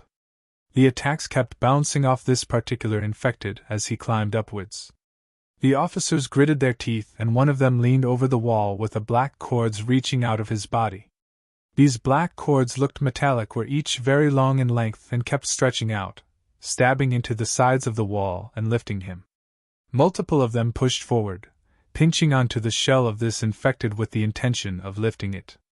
Suddenly a part of the shell opened up, and the infected climbing up reached out with one of his hands to grab onto the cords. Before the officer could react in time, he was pulled forward and found himself heading towards the mouth of this infected, which was wide open. His eyes widened at the sheer strength of this infected, which had taken him by surprise. Chomp! His head was cleanly bitten off in the next instant as the infected flung him towards the ground next. The officers atop the walls had not expected the current situation and began hurling down attacks as much as they could, but at the same time they were holding back so as not to damage the wall. They were all standing on the wall afterwards. Since they were focusing on this one, 2 other infected were climbing up with ease. New novel chapters are published on Freewebble. CM. The officers who sent attacks towards the others were barely able to hit them due to their speed. The sturdy one suddenly leaped upwards with speed, crossing over 1,000 feet across the wall in an instant. The officers' eyes widened as they spotted the infected above the wall, falling from the air towards their standpoint. At this same instant, a loud ripping sound reverberated across the air. It sounded like the sky was being ripped open. Thias! One of the officers who hadn't reacted in time was about to get his neck bitten by the 13 feet tall infected that had suddenly leaped across the wall. However, a streak of lightning suddenly appeared in front of him and transformed into a young man with dirty blonde hair. "Get lost!" His thunderous voice rang out as his right hand, which was tightened in a fist, shot forward with intensity. Bang! Shockwaves spread across the place as a might punch slammed into the side of this infected face. Thwaya! The force of the punch sent him hurling back in the direction he leapt from. At the same instant Gustav did this, he leapt forward while stretching his hands to the side. Atomic disintegration has been activated. 2 large atomic blades appeared in his grasps as he fell across the air. He spotted the other 2 infected climbing upwards and flung the atomic blades in their direction. Fwayai! Fwayai! The blades accurately tore right through the foreheads of these infected, causing them to lose balance as they fell through the air. Gustav, who was falling across 3,000 feet, stabilized himself and arrived right below the infected he had just punched. Bam! He landed right atop him and made use of gravitational displacement to increase their fall speed and mass. Bang! A cloud of dust blasted across the place as the grounds once more trembled from the impact of Gustav landing right on top of this infected.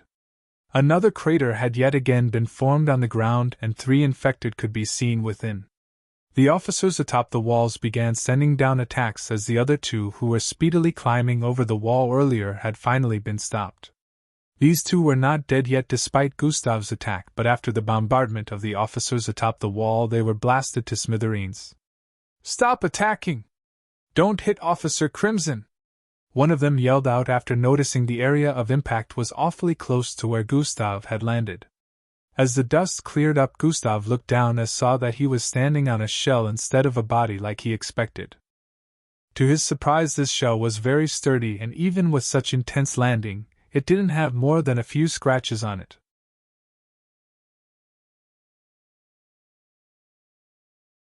Chapter 987 Doomed City. The infected being protected by the shell suddenly began moving at this point and lifted Gustav off him. "I really don't have time for this. I should destroy you now," Gustav stated as he sent out another fist the instant the shell was lifted. At the same moment, the infected, who was more than 2 times Gustav's height, reached out to block Gustav's fist. Bang! He got sent flying across the air and did a flip once before landing on the ground to balance himself. Tzzz. The infected still slid back by a few feet more before finding stability. The creature made a weird shrieking sound in the next instant as it lowered its hand. "This one is definitely stronger than the others." Gustav noticed that his punch was barely effective against it. Besides that, it seemed like this infected had higher intelligence than the others, as it didn't just try to jump in and attack Gustav foolishly. It even knew how to block an attack, something which the others had done. "We can assume there won't be more like this in the coming hordes. Things are going to get more difficult," Gustav analyzed. Gustav dashed forward at this point. Swoosh! Despite how sturdy the creature was, it was still no match for Gustav's speed. Grab! Gustav grabbed it by the neck and leaped into the air. Bang! He slammed the creature into the ground as he descended from the head. However, it had managed to shield itself with this shell again, and remain undamaged. Gustav's hand was now stuck underneath this shell that had covered its upper body with the exception of its shoulder. Getting stuck there, the creature made use of this opportunity to attack Gustav by swinging its hands forward. Enough! Gustav's eyes glowed a dark red as claws protruded from his hands stuck underneath the infected shell. Thrill-house! His claws ripped right through the head of the creature, dividing it in 2 halves. The creature still had life in it even after this, and still tried to stab its hand through Gustav's belly even after the attack. Bang! It was like its hand hit something 10 times sturdier than steel, as Gustav remained unaffected by the hit. He forcefully pulled his hand from under the shell, ripping a bit of his hand off in the process. His hands healed very fast as he reached out to grab the creature's arms and rip them from their sockets. New novel chapters are published on Freewebble. CM. Atomic disintegration has been activated. Purification. Gustav voiced out as a bright milky light enveloped his entire figure. The others on the west wall saw that Gustav had finally dealt with the infected and heaved a sigh of relief. They hoped there wouldn't be more infected like this that would be difficult to deal with, but they had no idea what reality had in store for them. With the number in hordes increasing by the hour, who knew what they would encounter? "There are more heading this way," one of them yelled out from above the wall. Gustav turned around at this point and leapt upwards. Thump! The earth vibrated as he traveled across 2,000 feet in an instant before landing on the wall. Gustav turned back around to look forward. God Eyes has been activated. "We're going to need more reinforcements," Gustav voiced out as he spotted the horde heading in this direction. "We've been asking from the tower, but they said this is the number of officers they can deploy at the moment. That we have to make do with these numbers," one of the officers voiced out. "With these numbers, the city is pretty much doomed," Gustav voiced out with a light chuckle before his face went back to looking serious. The officers that heard this were overcome with a look of dread. They recalled Gustav had mentioned the number of infected headed towards the wall when they were still miles away. Gustav was accurate about the numbers, which made them realize he must have seen the numbers headed here at the moment, and decided the city was doomed. There are only two ways out of this now. Those two find a way to avert this crisis by dealing with it on their own end, or we evacuate the city right now. Either way, with the numbers approaching, this city is pretty much toast, Gustav said internally. I need one of you to head back into the city and convince those in command to find a way to evacuate the city right now. We might be able to hold the number for some time, but they will eventually break through this defense, Gustav said with a tone of urgency. Evacuation right now is. One of the officers was speaking when Gustav cut him off. I know. Just try to make sure it happens, if not, this entire city will turn into an infected territory, Gustav stated. The officer, who looked like young and dark with curly white hair, nodded in response before heading towards the south area of the wall. He flew upwards as he sped up, trying to accomplish the task Gustav gave him quickly. Well, if they chose not to listen, I might as well just destroy the entire city. Won't let the world be jeopardized because of one city, Gustav muttered with an undisturbed look. He didn't really care much about the state of the world, but for the people he cares about, he had to care, which was why he didn't care about destroying everyone here so long as the people he cared about were unaffected. He was glad Red Shadow and Gradier Xanatus were currently not here, so he felt he was in the clear. The officer beside him, who heard him mutter all, had looks of disbelief and internally hoped Gustav was joking about destroying the entire city. Some of them even doubted he had the power to do so, even though this was a small city. Hopefully they wouldn't have to find out whether Gustav was capable of that or not. Are you ready to battle mixed breed and mixed blood infected too? Gustav asked as he deactivated God Eyes.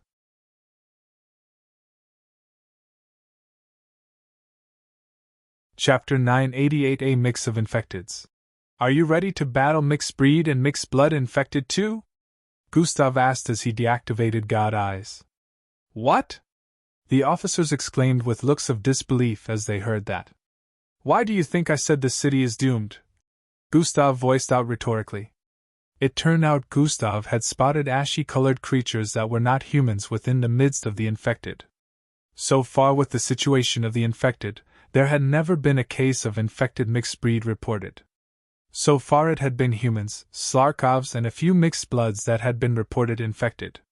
Mixed bloods had a bit of resistance within them, which was why they couldn't easily get infected, but humans and Slarkovs who were more normal could easily get contaminated with the ashy infection. The few mixed bloods that had been infected were immediately taken care of, killed, because they were more of a threat than human or Slarkov infected. The source of this content is freewebble.com. A mixed blood infected would have their bloodline abilities boosted and even evolved at times with the state of their bodies changing. They were way more stronger. The one Gustav had just killed earlier too was a mixed blood infected. Who knew how many mixed bloods died on the day Gildian City was destroyed? The situation was about to get real worse, with even mixed breed infected entering the fray. Gustav didn't really see any way out of this situation without the city getting run over. However, if Red Shadow and Gradier Xanatus were able to find the culprits, maybe they would find a way to take care of this situation. Bang! Bang! Bang! The sounds of collision rang out across the vicinity as a heated battle between 6 people played out. 2 were on the same side while the other 4 were their opponents. They each took care of 2 opponents, and it looked like even when they were outnumbered they were still winning. Hiowa! One of the opponents, who had magnetic-like armor on his body, yelled out as he formed a massive fist with it and sent it hurling down at the masked man who was facing one of his comrades. Red Shadow spotted this attack and quickly grabbed hold of his opponent as reddish footprints appeared all over the place. One of the footprints that was behind a large boulder blinked twice, and he suddenly appeared in that spot with the person in his grasp. Bang!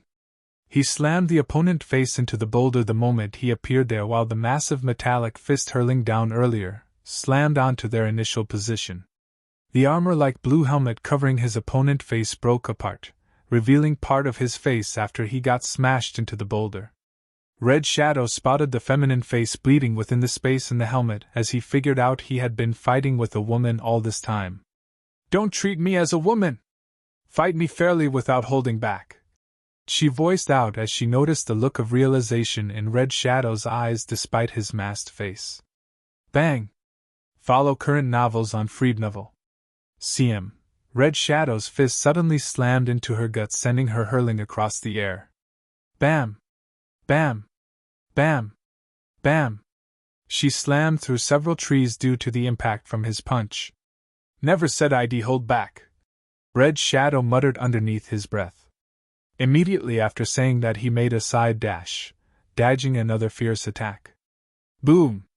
A bluish streak of energy charged past his side as the other opponent, covered in black metallic armor, charged crazily towards him. On the other side, Gradier Xanatus kept dashing from side to side as he dodged the attacks of the two he was fighting against. Every single opponent here had an armor-like helmet covering their faces, and they were also clad in technology suits with different purposes. Gradier Xanatus had never seen such high-class suits that could contend against the power mixed bloods except in the MBO. And even within the MBO, one would need to be a mixed blood before they could use such suits, but he surprisingly couldn't sense any bloodline energy coming from this bunch. He could have ended this sooner, but he kept dragging out the fight to be sure he wasn't mistaken. With these technology suits, they would be able to challenge Echo-ranked mixed bloods, and there was a high possibility of them winning. Hiya! One of them yelled out again as multiple laser blades flew out from his technological suits. Gradier Xanatus leaped upwards, and these blades followed him like they had locked onto him. At the same moment, one of them appeared right behind him like he teleported and joined both hands before sending a conjoined fist hurling down at Gradier Xanatus in the air. Gradier Xanatus moved to the side even in mid-air and reached out to grab something. A staff appeared in his hand and began gleaming with a dark purplish light. Gradier Xanatus waved this as the air, clearing the laser blades flying at him in an instant. As he fell from the air, he raised his staff with intensity and slammed it downwards the moment he made contact with the ground. Boom! A massive shockwave spread out, slamming heavily into the one on ground. He got tossed across the air as even the trees in the vicinity cleared from the destructiveness. Bang! He got knocked out the instant he slammed into a rock 100 feet behind. The one in the air had a look of anger as he charged downwards to engage Gradier Xanatus. In a part of Luchan City within a large building, a brown-skinned young MBO officer with white curly hair could be seen engaging in a serious banter with some men clad in MBO uniforms. With the way their uniforms looked, it was obvious that they were high-ranking officers. "We cannot do that, boy," one of them voiced out. "This city will be overrun by the infected soon," the curly white-haired officer stated with a tone of frustration. "Says who?" "The officers on the wall are more than capable of preventing that," the officer on the left with only few strands of hair on his head voiced out in response.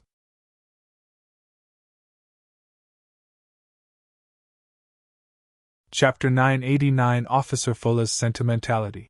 Officer Crimson asked me to pass this message across. He says there is no preventing what is coming. If you want the people to survive, you have to evacuate everyone, the curly white-haired officer said once more. Officer Fola, while I understand that this is a message from Officer Crimson, you must understand that evacuation right now is simply just impossible, the other officer with the glowing green-colored hair said with a regretful tone. You guys don't understand. The lives of everyone is at stake here. This has to be done or... While Officer Fola was speaking again, the officer interrupted. No, I do understand, but the other cities will not open their borders to anyone from this city, and the government is trying to prevent any possible spread, so they're allowing it to happen. Evacuation is truly an impossible situation, even though this is a request from our savior, the officer with the glowing green hair stated. Officer Fola had a look of defeat on his face as he heard this.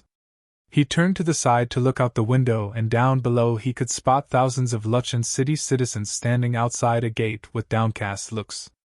They're all gonna die and get turned into infected. I don't think you two understand the severity of the situation. Fola started speaking once more with a decisive look.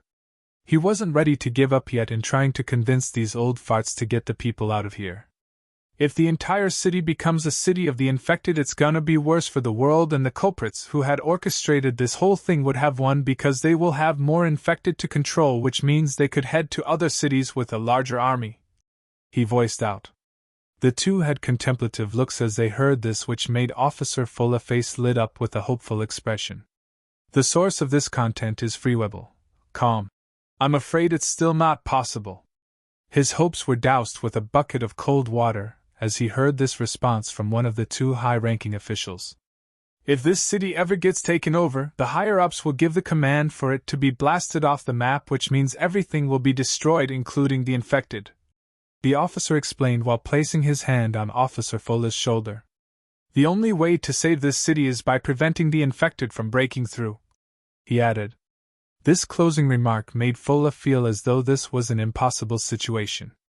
With the way things were, the city getting taken over by infected was inevitable and evacuation was impossible. It really looked like an hopeless situation. He turned to stare at the people waiting outside once more. Is this how lives are gonna be lost under my watch this night? He gritted his teeth as he tightened his fist with a feeling of powerlessness rising from deep within. He left the building a while later to return towards the wall. As he passed the front gate, the people all stared at him with respectful but tired gazes. He tried not to look at anyone as he moved forward. Huh! He noticed someone tugging at the sleeve of his uniform and turned to the side. Officer, my mum says we're all gonna die, is it true? A beautiful blue-eyed girl who looked no older than 6 years old voiced out with an innocent tone. Officer Fulla felt his heart tighten as he stared down at this girl. A flashback played in his mind as he squatted in front of her. Follow current novels on Freednovel. CM. No, nobody is dying. He forced a smile as he responded. The MBO is going to protect everyone, he added, causing the girl's face to lit up with a smile. Mother! The girl voiced out as she turned around with a joyful look and began running towards a young lady behind. I told you the MBO would protect us, they're heroes, she voiced out as she ran into the embrace of the young woman who looked quite tired. Officer Fulla turned around at this point and tightened his fist. I will protect this city even if it's the last thing I do, he decided internally. At this same moment, loud blasts began to ring out in the direction of the west. It was fleeting since the distance from here to where it was going down was far, but it was obvious that some crazy battle was going down. It has begun, Officer Fulla muttered as he leaped into the air. A bluish aura-like glow surrounded him as he blasted across the air with immense speed in the direction of the west. The west wall boom. Boom! Boom! Sounds of explosion rang out as multiple officers could be seen below on the ground fighting against the infected that had gotten close. The ones on the walls were hurling down attacks at the other infected behind, causing the entire vicinity to tremble with different types of powerful attacks. Some officers who were flying were handling some infected who also had flight abilities, and it was proving to be a difficult battle despite only having gone on for about 5 minutes. Deep within the ranks of these infected, Gustav, who was clad in a coat of flames, charged through their midst as he ripped infected to shreds one after the other. He was aiming for the weaker infected as he dashed across the place, ignoring the stronger ones to cut down their numbers faster. However, while doing this, he was also irking the more powerful infected to get them chasing after him. He knew dealing with them would take a longer time, so he evaded their attacks while making sure they continued chase. His fist tore through the chest of another infected as he proceeded to leap upwards with his arm within it. Boom! A black energy-filled ball landed on where he had just leapt from, causing an explosion to ring out. Gustav proceeded to fling the infected, his hand stabbed through towards the other infected who had sent out this attack. Hover has been activated. He floated in mid-air as he joined his palm together with his eyes glowing an ominous red color.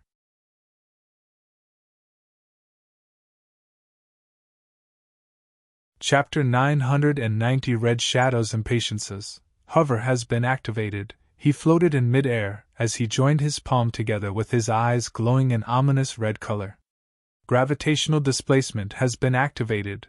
A radius of more than 3,000 feet instantly trembled as a strange and powerful energy caused the ground to sink in. The infected in this area all felt great pressure upon their shoulders as they fell to the ground. Some of them got turned into meat paste as the pressure smashed them into the crumbling ground. The more powerful ones managed to hold out as their legs sank into the ground from the pressure, which decreased their speed by a whole lot. Some infected who were initially flying dropped crazily, and Gustav made use of this opportunity to attack intensely. Sprint has been activated. His body turned into a blur as he bolted across the battlefield while wielding the atomic blades. Slash! Slash! Slash! As his bolted across the area, all that could be seen was brown and white lines. Ashy-colored bodies were being ripped to shreds wherever these brown and white streaks passed. Gustav's speed was quite insane as he tore through hundreds of infected in a matter of seconds. One of them flew down and landed behind him as he finished ripping another one to shreds.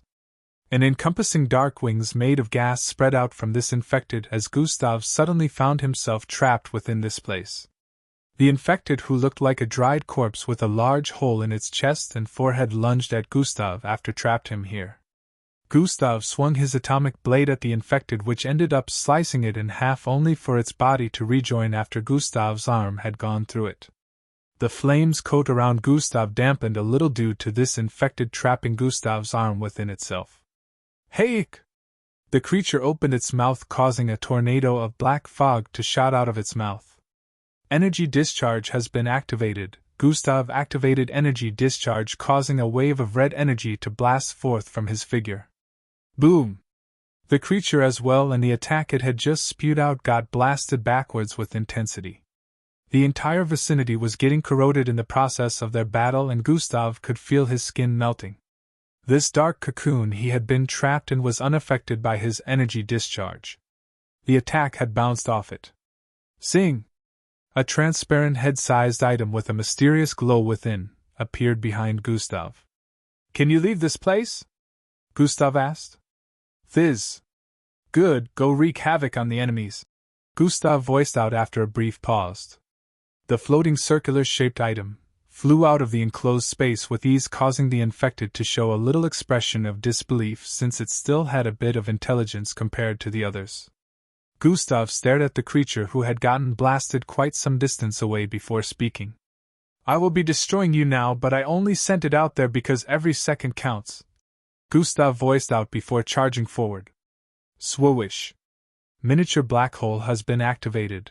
Swirling dark and purplish streaks formed above his right palm as an intense suction force was generated from it. The instant it slammed into the infected, it got ripped into multiple pieces before getting sucked into the small baby head-sized black hole. The black hole disappeared in the next instant, and so did the dark encompassment. The instant the environment was revealed to Gustav after the encompassment disappeared, all he could see around him were corpses of infected scattered across the place. Bang! Bang! Bang! The sound of smashing and explosion rang out up ahead. A 20 feet tall robotic-like creature could be seen charging forward and pounding the infected it came across.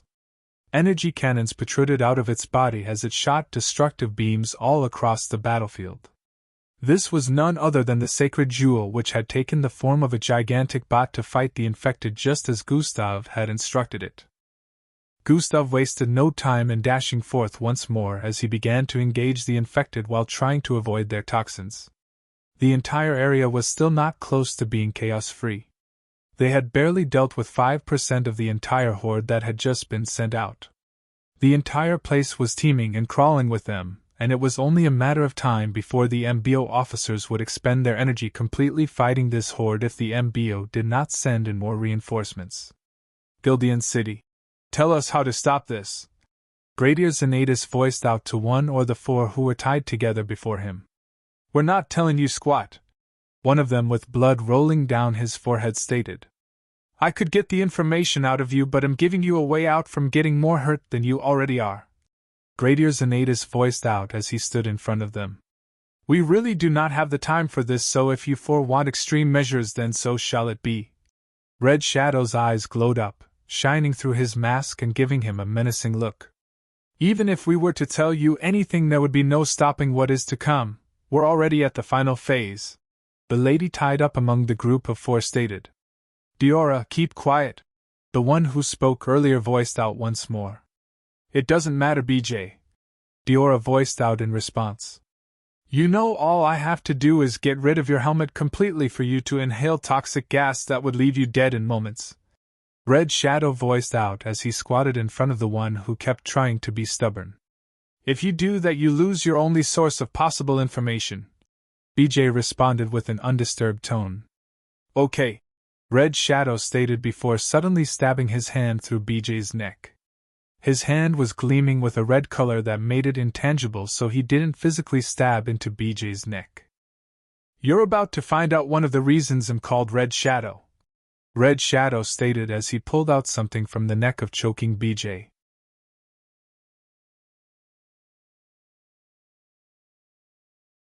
Chapter 991 Separate Tasks. A red figure was pulled out of BJ's body, and in the next instant, BJ's body fell limply like he had passed out.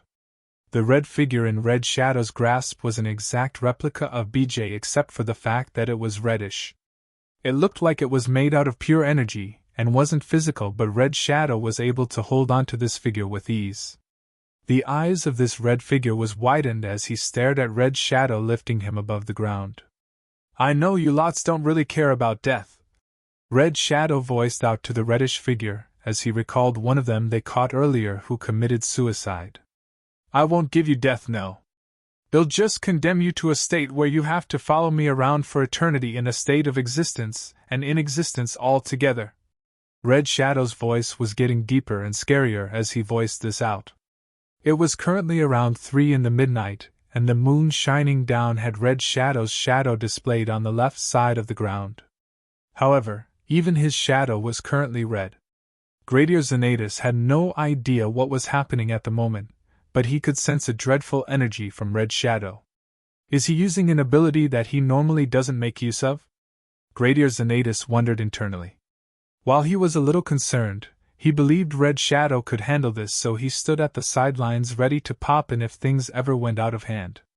Alright, enough of the explanations. Do you really want to have a taste of what I mean? Red Shadow stated as eyes began to appear within his shadow that had turned red. All of these eyes looked tormented, and they had no idea what exactly was going to happen if Red Shadow went through with what he was talking about, but they knew it wouldn't be anything pretty or interesting.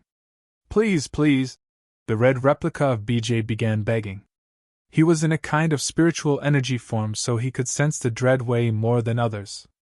He could hear the other souls crying out from Red Shadow's shadow, so he knew whatever torment they were facing wasn't something he would like to experience. I'll give you one last chance, Red Shadow voiced out as he stepped forward and put the red figure back into BJ's body. In the next instant, BJ opened his eyes and let out a loud breath as his expression turned into one of panic. Red Shadow's glowing eyes calmed and his shadow returned to normal as he spoke once more. Now let's try this again. Who are you lots and what is your objective? About 30 minutes later, Gradier Xanatus and Red Shadow could be seen standing in front of this tied-up bunch with looks of contemplations. Are you saying the last one amongst all of you is currently undergoing that task? Gradier Xanatus inquired. Yes, and by now he should be done or almost done, so whatever you try to do right now won't change anything. Lineage City will fall, BJ said with a strong tone of warning. How do you locate the cemeteries? And which cemetery is the other person performing this task? Red Shadow asked. Even if we tell you how, it doesn't matter, you can't get there to stop him in time, one of them voiced out. I will not ask again, Red Shadow voiced out as his eyes glowed red ominously. New novel chapters are published on Freewebble. CM. It's in our suit. It's not hampered by the toxicity of the environment, Diora voiced out. She proceeded to explain how it worked, and how they could use the suit to head over to where the last one was. Red Shadow and Gradier Xanatus stared at each other after hearing this. I'll take one of them with me. Will you take care of the others? Red Shadow stated. I'll get the others to Lineage City and circle back with one of their armors. Put an end to this if you get there on time, Gradier Xanatus voiced out. Both of them had an understanding that only one person had to go from this point, and since Red Shadow was obviously the quicker one of the duo, this role automatically fell on his shoulders. Red Shadow proceeded to grab hold of BJ and pulled him from the ropes. You're coming with me, he voiced out before opening a cross-shaped red portal and throwing him in. Red Shadow jumped in immediately afterwards and the portal closed up. Activate confinement, Gradier Xanatus stated while tapping onto a watch on his wrist. See in. Solid glowing pink bars appeared around the other three, surrounded them and formed a small cell with them within. Gradier Xanatus went on to grab hold of the bars and lifted it with all three of them inside. Thum! He leapt across the air in the next instant, heading in the direction of Luchin City. As he headed back, he recalled what these four had disclosed. It turned out they were a group sent here by an unknown force with the objective of infecting every single corpse in Gildian City with the new ashy infection variant. They were initially 6. One had committed suicide, they caught 4, and the last one was busy with a separate task that would definitely cause the destruction of Luchin City. They were able to give set instructions to the infected, and once those instructions had been given, they couldn't be taken back. Right now, the infected trying to run over the city were given this primary instruction. Even though they had caught some of the culprits, the set of instructions couldn't be reversed. Red Shadow had to make sure he stopped the last one before the instruction could be given, or it would spell the end. According to the 4 they caught, there were millions of infected in the same area as the last one waiting to be given instructions, but that wasn't even the worst part. There was something else too. If you guys can get back to top 25 on the trending rank, he'll start releasing 3 chapters every day.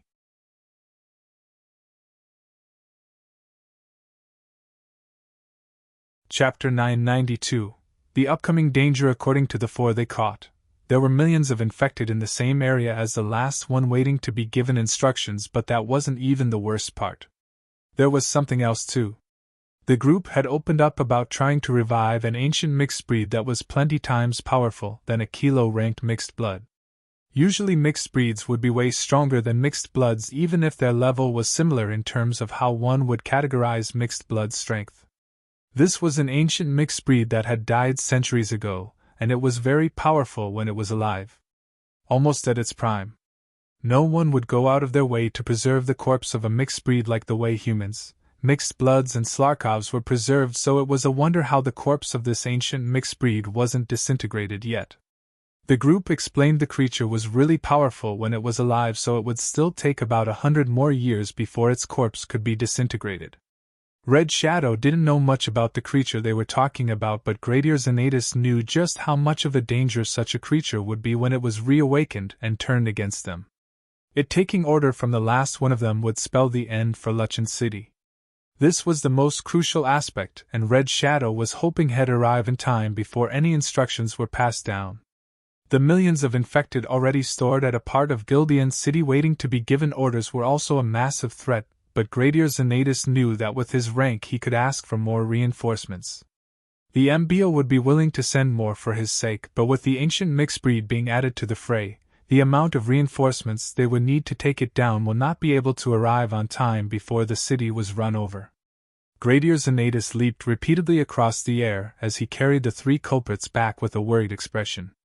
The best option would be to call more in the moment I arrive back. Gradier Xanatus decided he would call for more reinforcements the instant he arrived back at the wall. Another thing was bothering him about this whole thing. How do they have mechanical suits that can work even within the toxic city? Even the MBO barely has any, he wondered internally as one more thought appeared in his mind. And how are they all Slarkovs? Not even one mixed blood or human. The last one was also a Slarkov. Gradier Xanatus didn't understand why, but he felt there were bigger things at play here than they could see in the meantime. Red Shadow, who had tossed BJ into the portal earlier, was speeding across a grassy path that seemed quite elevated. And NBSP, swoosh! A reddish blur could be seen as he made his way down this elevated path. A small mountain could be seen up ahead, and he could sense presences from beyond the mountain.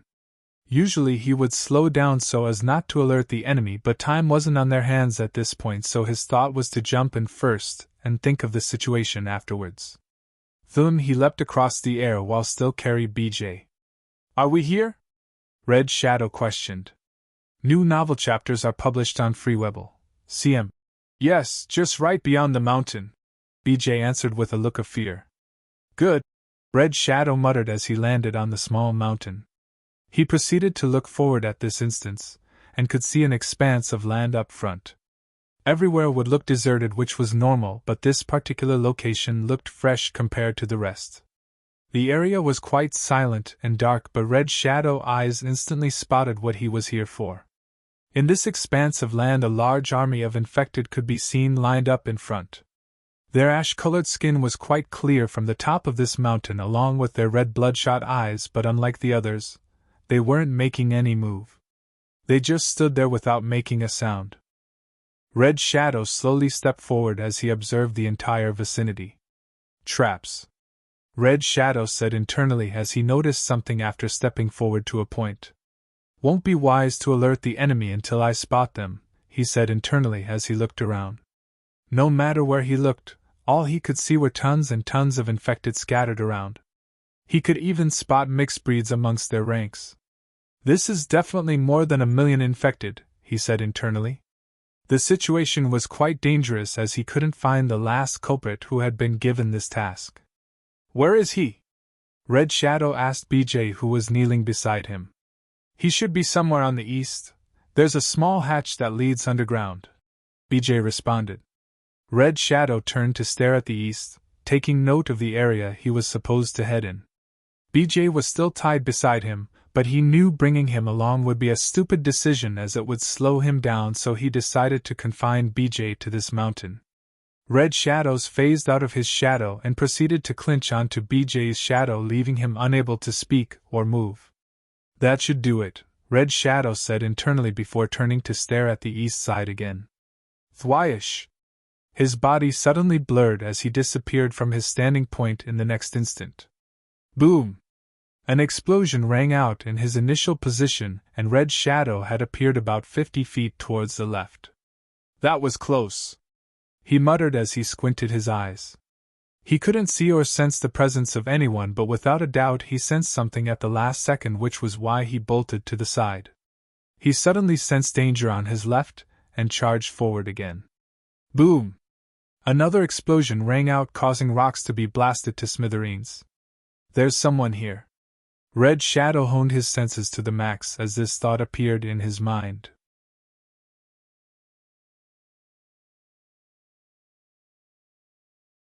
Chapter 993. Taking ultimate combination up the notch. Truly there was someone here, but this person was currently invisible, and had their presence completely erased. This was such high-grade erasure of presence that even someone of Red Shadow's caliber could only sense when the attack was close to hitting him. He couldn't see the attack or the culprit, however he was very sure there was someone here with him. Looks like I didn't need to go to him. He came to me instead, Red Shadow thought as he leapt backwards. Boom! Another explosion rang out where he was standing a while ago, and he began to dash around the place with speed. You made a grave mistake coming to me before doing what you had to do, Red Shadow voiced out as he kept running in circles speedily at the top of this mountain. Boom! Boom! Boom! Boom! Explosions kept ringing out as he charged across the place. Red Shadow suddenly stopped after a few more explosions and stood in place while closing his eyes. There was no response when he spoke earlier, which meant whoever was here didn't want to expose their current position by saying anything. As Red Shadow stood there without making another move, there was no attack for a bit. Then all of a sudden, he felt a bone-chilling attack only an inch away from making contact. He suddenly opened his eyes in the same instant, which was gleaming with red ominous light. A portal suddenly appeared behind him as he turned around. The attack was swallowed up, and in that same moment, there, he muttered as he bolted forward with immense speed. Bang! His fist slammed into an invisible force, causing a loud sound of collision to ring out. A small flicker of light appeared in midair, as it seemed to be moving in an arc. Red Shadow leapt in the direction of the flicker, which was traveling off the mountain. Luchin City. The front of the walls surrounding Luchin City was littered with the corpses of the infected, as the battle between the MBO officers here and the infected was still very heated. Lots of infected had been destroyed during this time, but this wasn't without casualties on the end of the MBO as well. Some really strong mixed bloods infected made things difficult, and to add to all these there were mixed breed infected here as well. Currently there were many MBO officers on ground and in the air as well. The ones who could use long-range attacks stayed on the walls, while the ones with abilities that could only be used properly in melee combat were on the ground fending off the infected. Gustav was currently half naked with his chest and multiple parts his body exposed due to this battle. He was covered. New novel chapters are published on Freewebble. CM. In ashy goo, and even with that he still charged forward, ripping, slicing and destroying one infected after the other in a very speedy manner. No matter how many they killed, it seemed like the infected were never ending. He would destroy many only to find himself getting surrounded by another group in a matter of seconds. Now the issue wasn't with strength but with endurance. Would the MBO officers be able to hold out till every single infected were wiped out before they ran out of energy? Gustav couldn't count how many infected he had killed at this moment. All of a sudden. Twi-I. Twi-Wi. Twi-Hi. Thwi. Numerous sounds of flapping wings reverberated across the vicinity. With the high volume, one could tell that the sound of wings flapping was coming from multiple sources. Every single officer all across the walls looked up as they were overcome with a feeling of dread.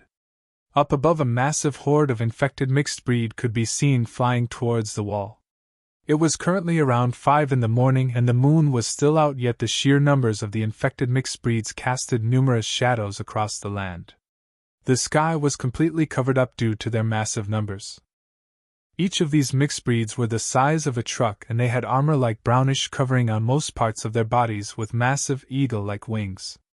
Their facial structure was like that of jackals but more menacing, with sharpened teeth and blood-red eyes. God Eyes has been activated. Over 50,000. Gustav was instantly able to count the numbers of these infected mixed breeds in the sky after activating God Eyes.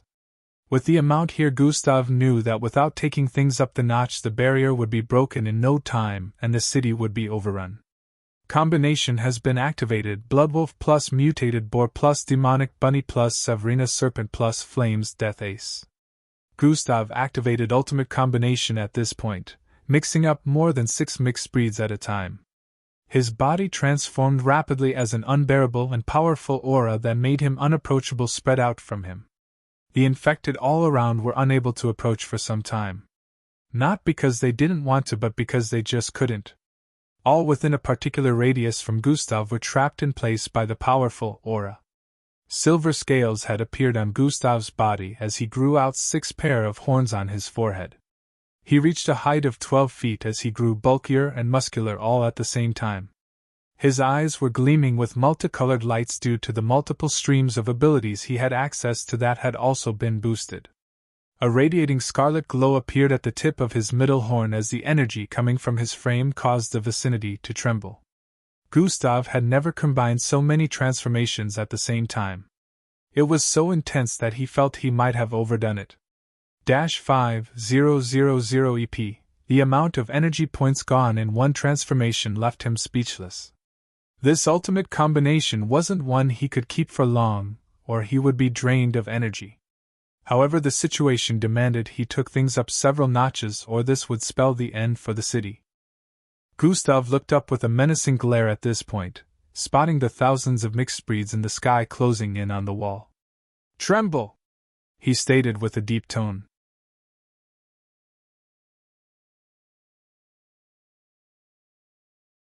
Chapter 994 Lone Battle Against 50,000 Flying Infected Mixed Breeds. Gustav looked up with a menacing glare at this point, spotting the thousands of mixed breeds in the sky closing in on the wall. "Tremble!" he stated with a deep tone. A powerful surge of transparent energy phased out from him, spreading across the vicinity. Thousands of the infected mixed breeds in the sky instantly felt weakened and dropped from the air like flies that insecticides got sprayed on. Gustav didn't even bother lunging forward. "Zien!" The glow at the tip of his middle horn brightened up even more, like it was building up energy. "Grrrhhhhhhhh." The ground began to tremble extremely, to the extent the walls quaked as well. But as if this was not enough, the city within had started to experience a minor landquake. In the next few moments, Gustav let go of the energy he had built up. A scarlet outburst of energy rushed forth from the tip of Gustav's horn, ripping everything it came into contact with apart. The ground beneath Gustav's feet cracked from the intensity of the outburst. He began floating in air as his surroundings caved in crazily. The scarlet outburst of energy was so powerful that shooting across the sky caused a massive clearing. The group of infected mixed breeds that had filled the skies without leaving any spaces between each other earlier now had a massive gap due to Gustav's attack.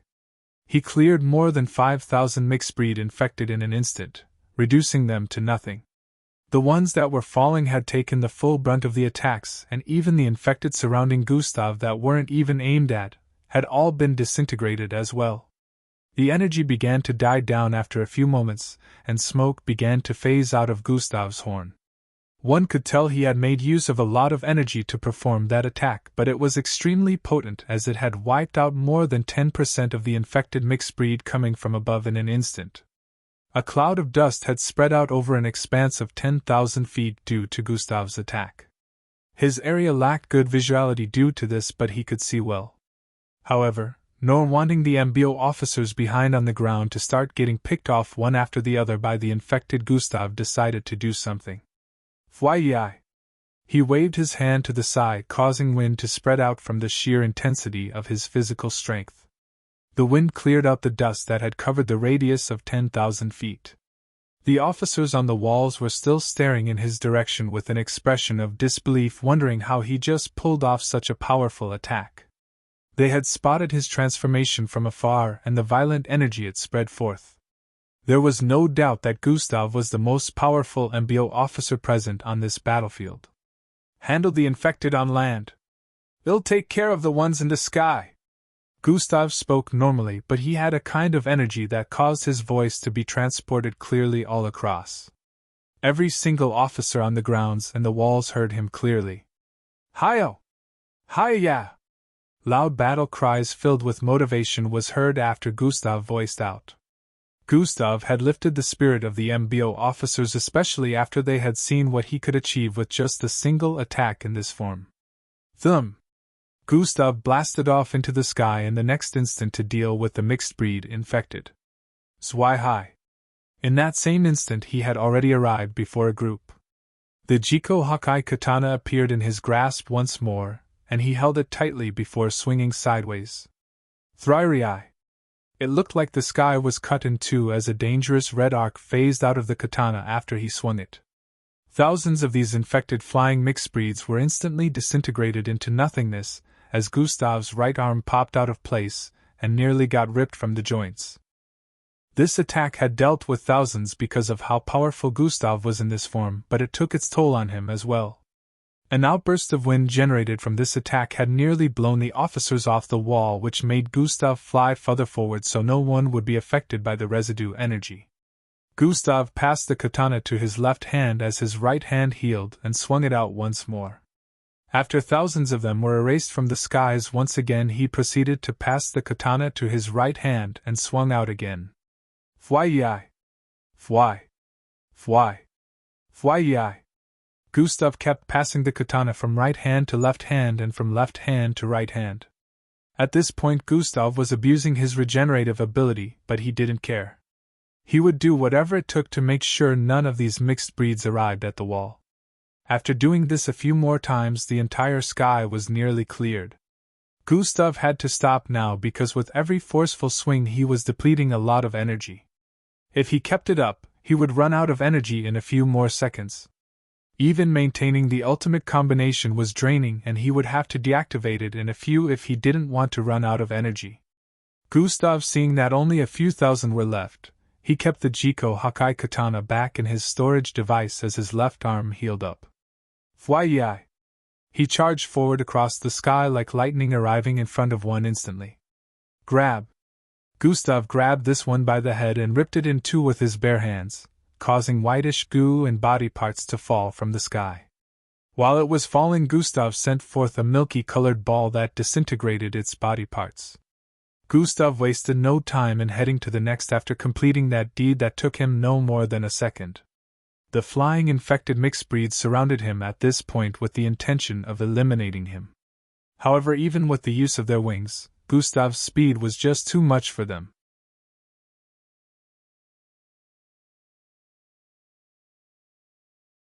Chapter 995 Gradier Zenatus Return. Gustav had already arrived in front of another two and proceeded to make contact. Loud bone-crushing sounds could be heard as Gustav squeezed both heads to the point where their skulls were smashed in even with the protective armor covering. Dowish. His body blurred once more and he arrived on another side where he punched through the gut of one of the mixed breeds before proceeding to send a charge of energy through its insides, causing it to blast to pieces. 1 second Gustav was here and in the next second he had already destroyed more than 10 mixed breeds with the help of his physical strength. However, they were still more than 1,000, so even with the way Gustav was speedily slaughtering them, they had managed to gather around him. Gustav clasped his palms together, as he noticed he had been completely covered by these mixed breed. Boom! A massive shockwave spread across the place upon contact, which sent the thousands of mixed breeds surrounding him flying backwards. As the shockwaves pushed them away, Gustav stretched out his right hand. Fwyi! One of them that was spiraling across the air backwards suddenly paused. Gustav pulled his hand forward and the mixed breed began flying towards him. Bang! Gustav punched its head off the instant it arrived before him and proceeded to speed out once more to deal with the rest. In a few minutes more, less than 100 of these infected mixed breeds were left. Ultimate combination has been deactivated. The energy surging around Gustav began to reduce as his body transformed back into its original look. At this point Gustav looked a bit fatigued, but they were only less than 100, so he was sure he could handle this in no time. Energy 13,000/90,000. Gustav could see that he had spent a lot of energy points since this battle began. He decided to utilize the rest to the best of his abilities. Hover has been activated. He had to activate Hover now that he had deactivated Ultimate Combination. Swoosh! Swoosh! He flew towards the rest as atomic blades appeared in his hands. Slash! Slash slash! While he took care of the rest, the battle on the ground was getting even more heated without Gustav's contribution.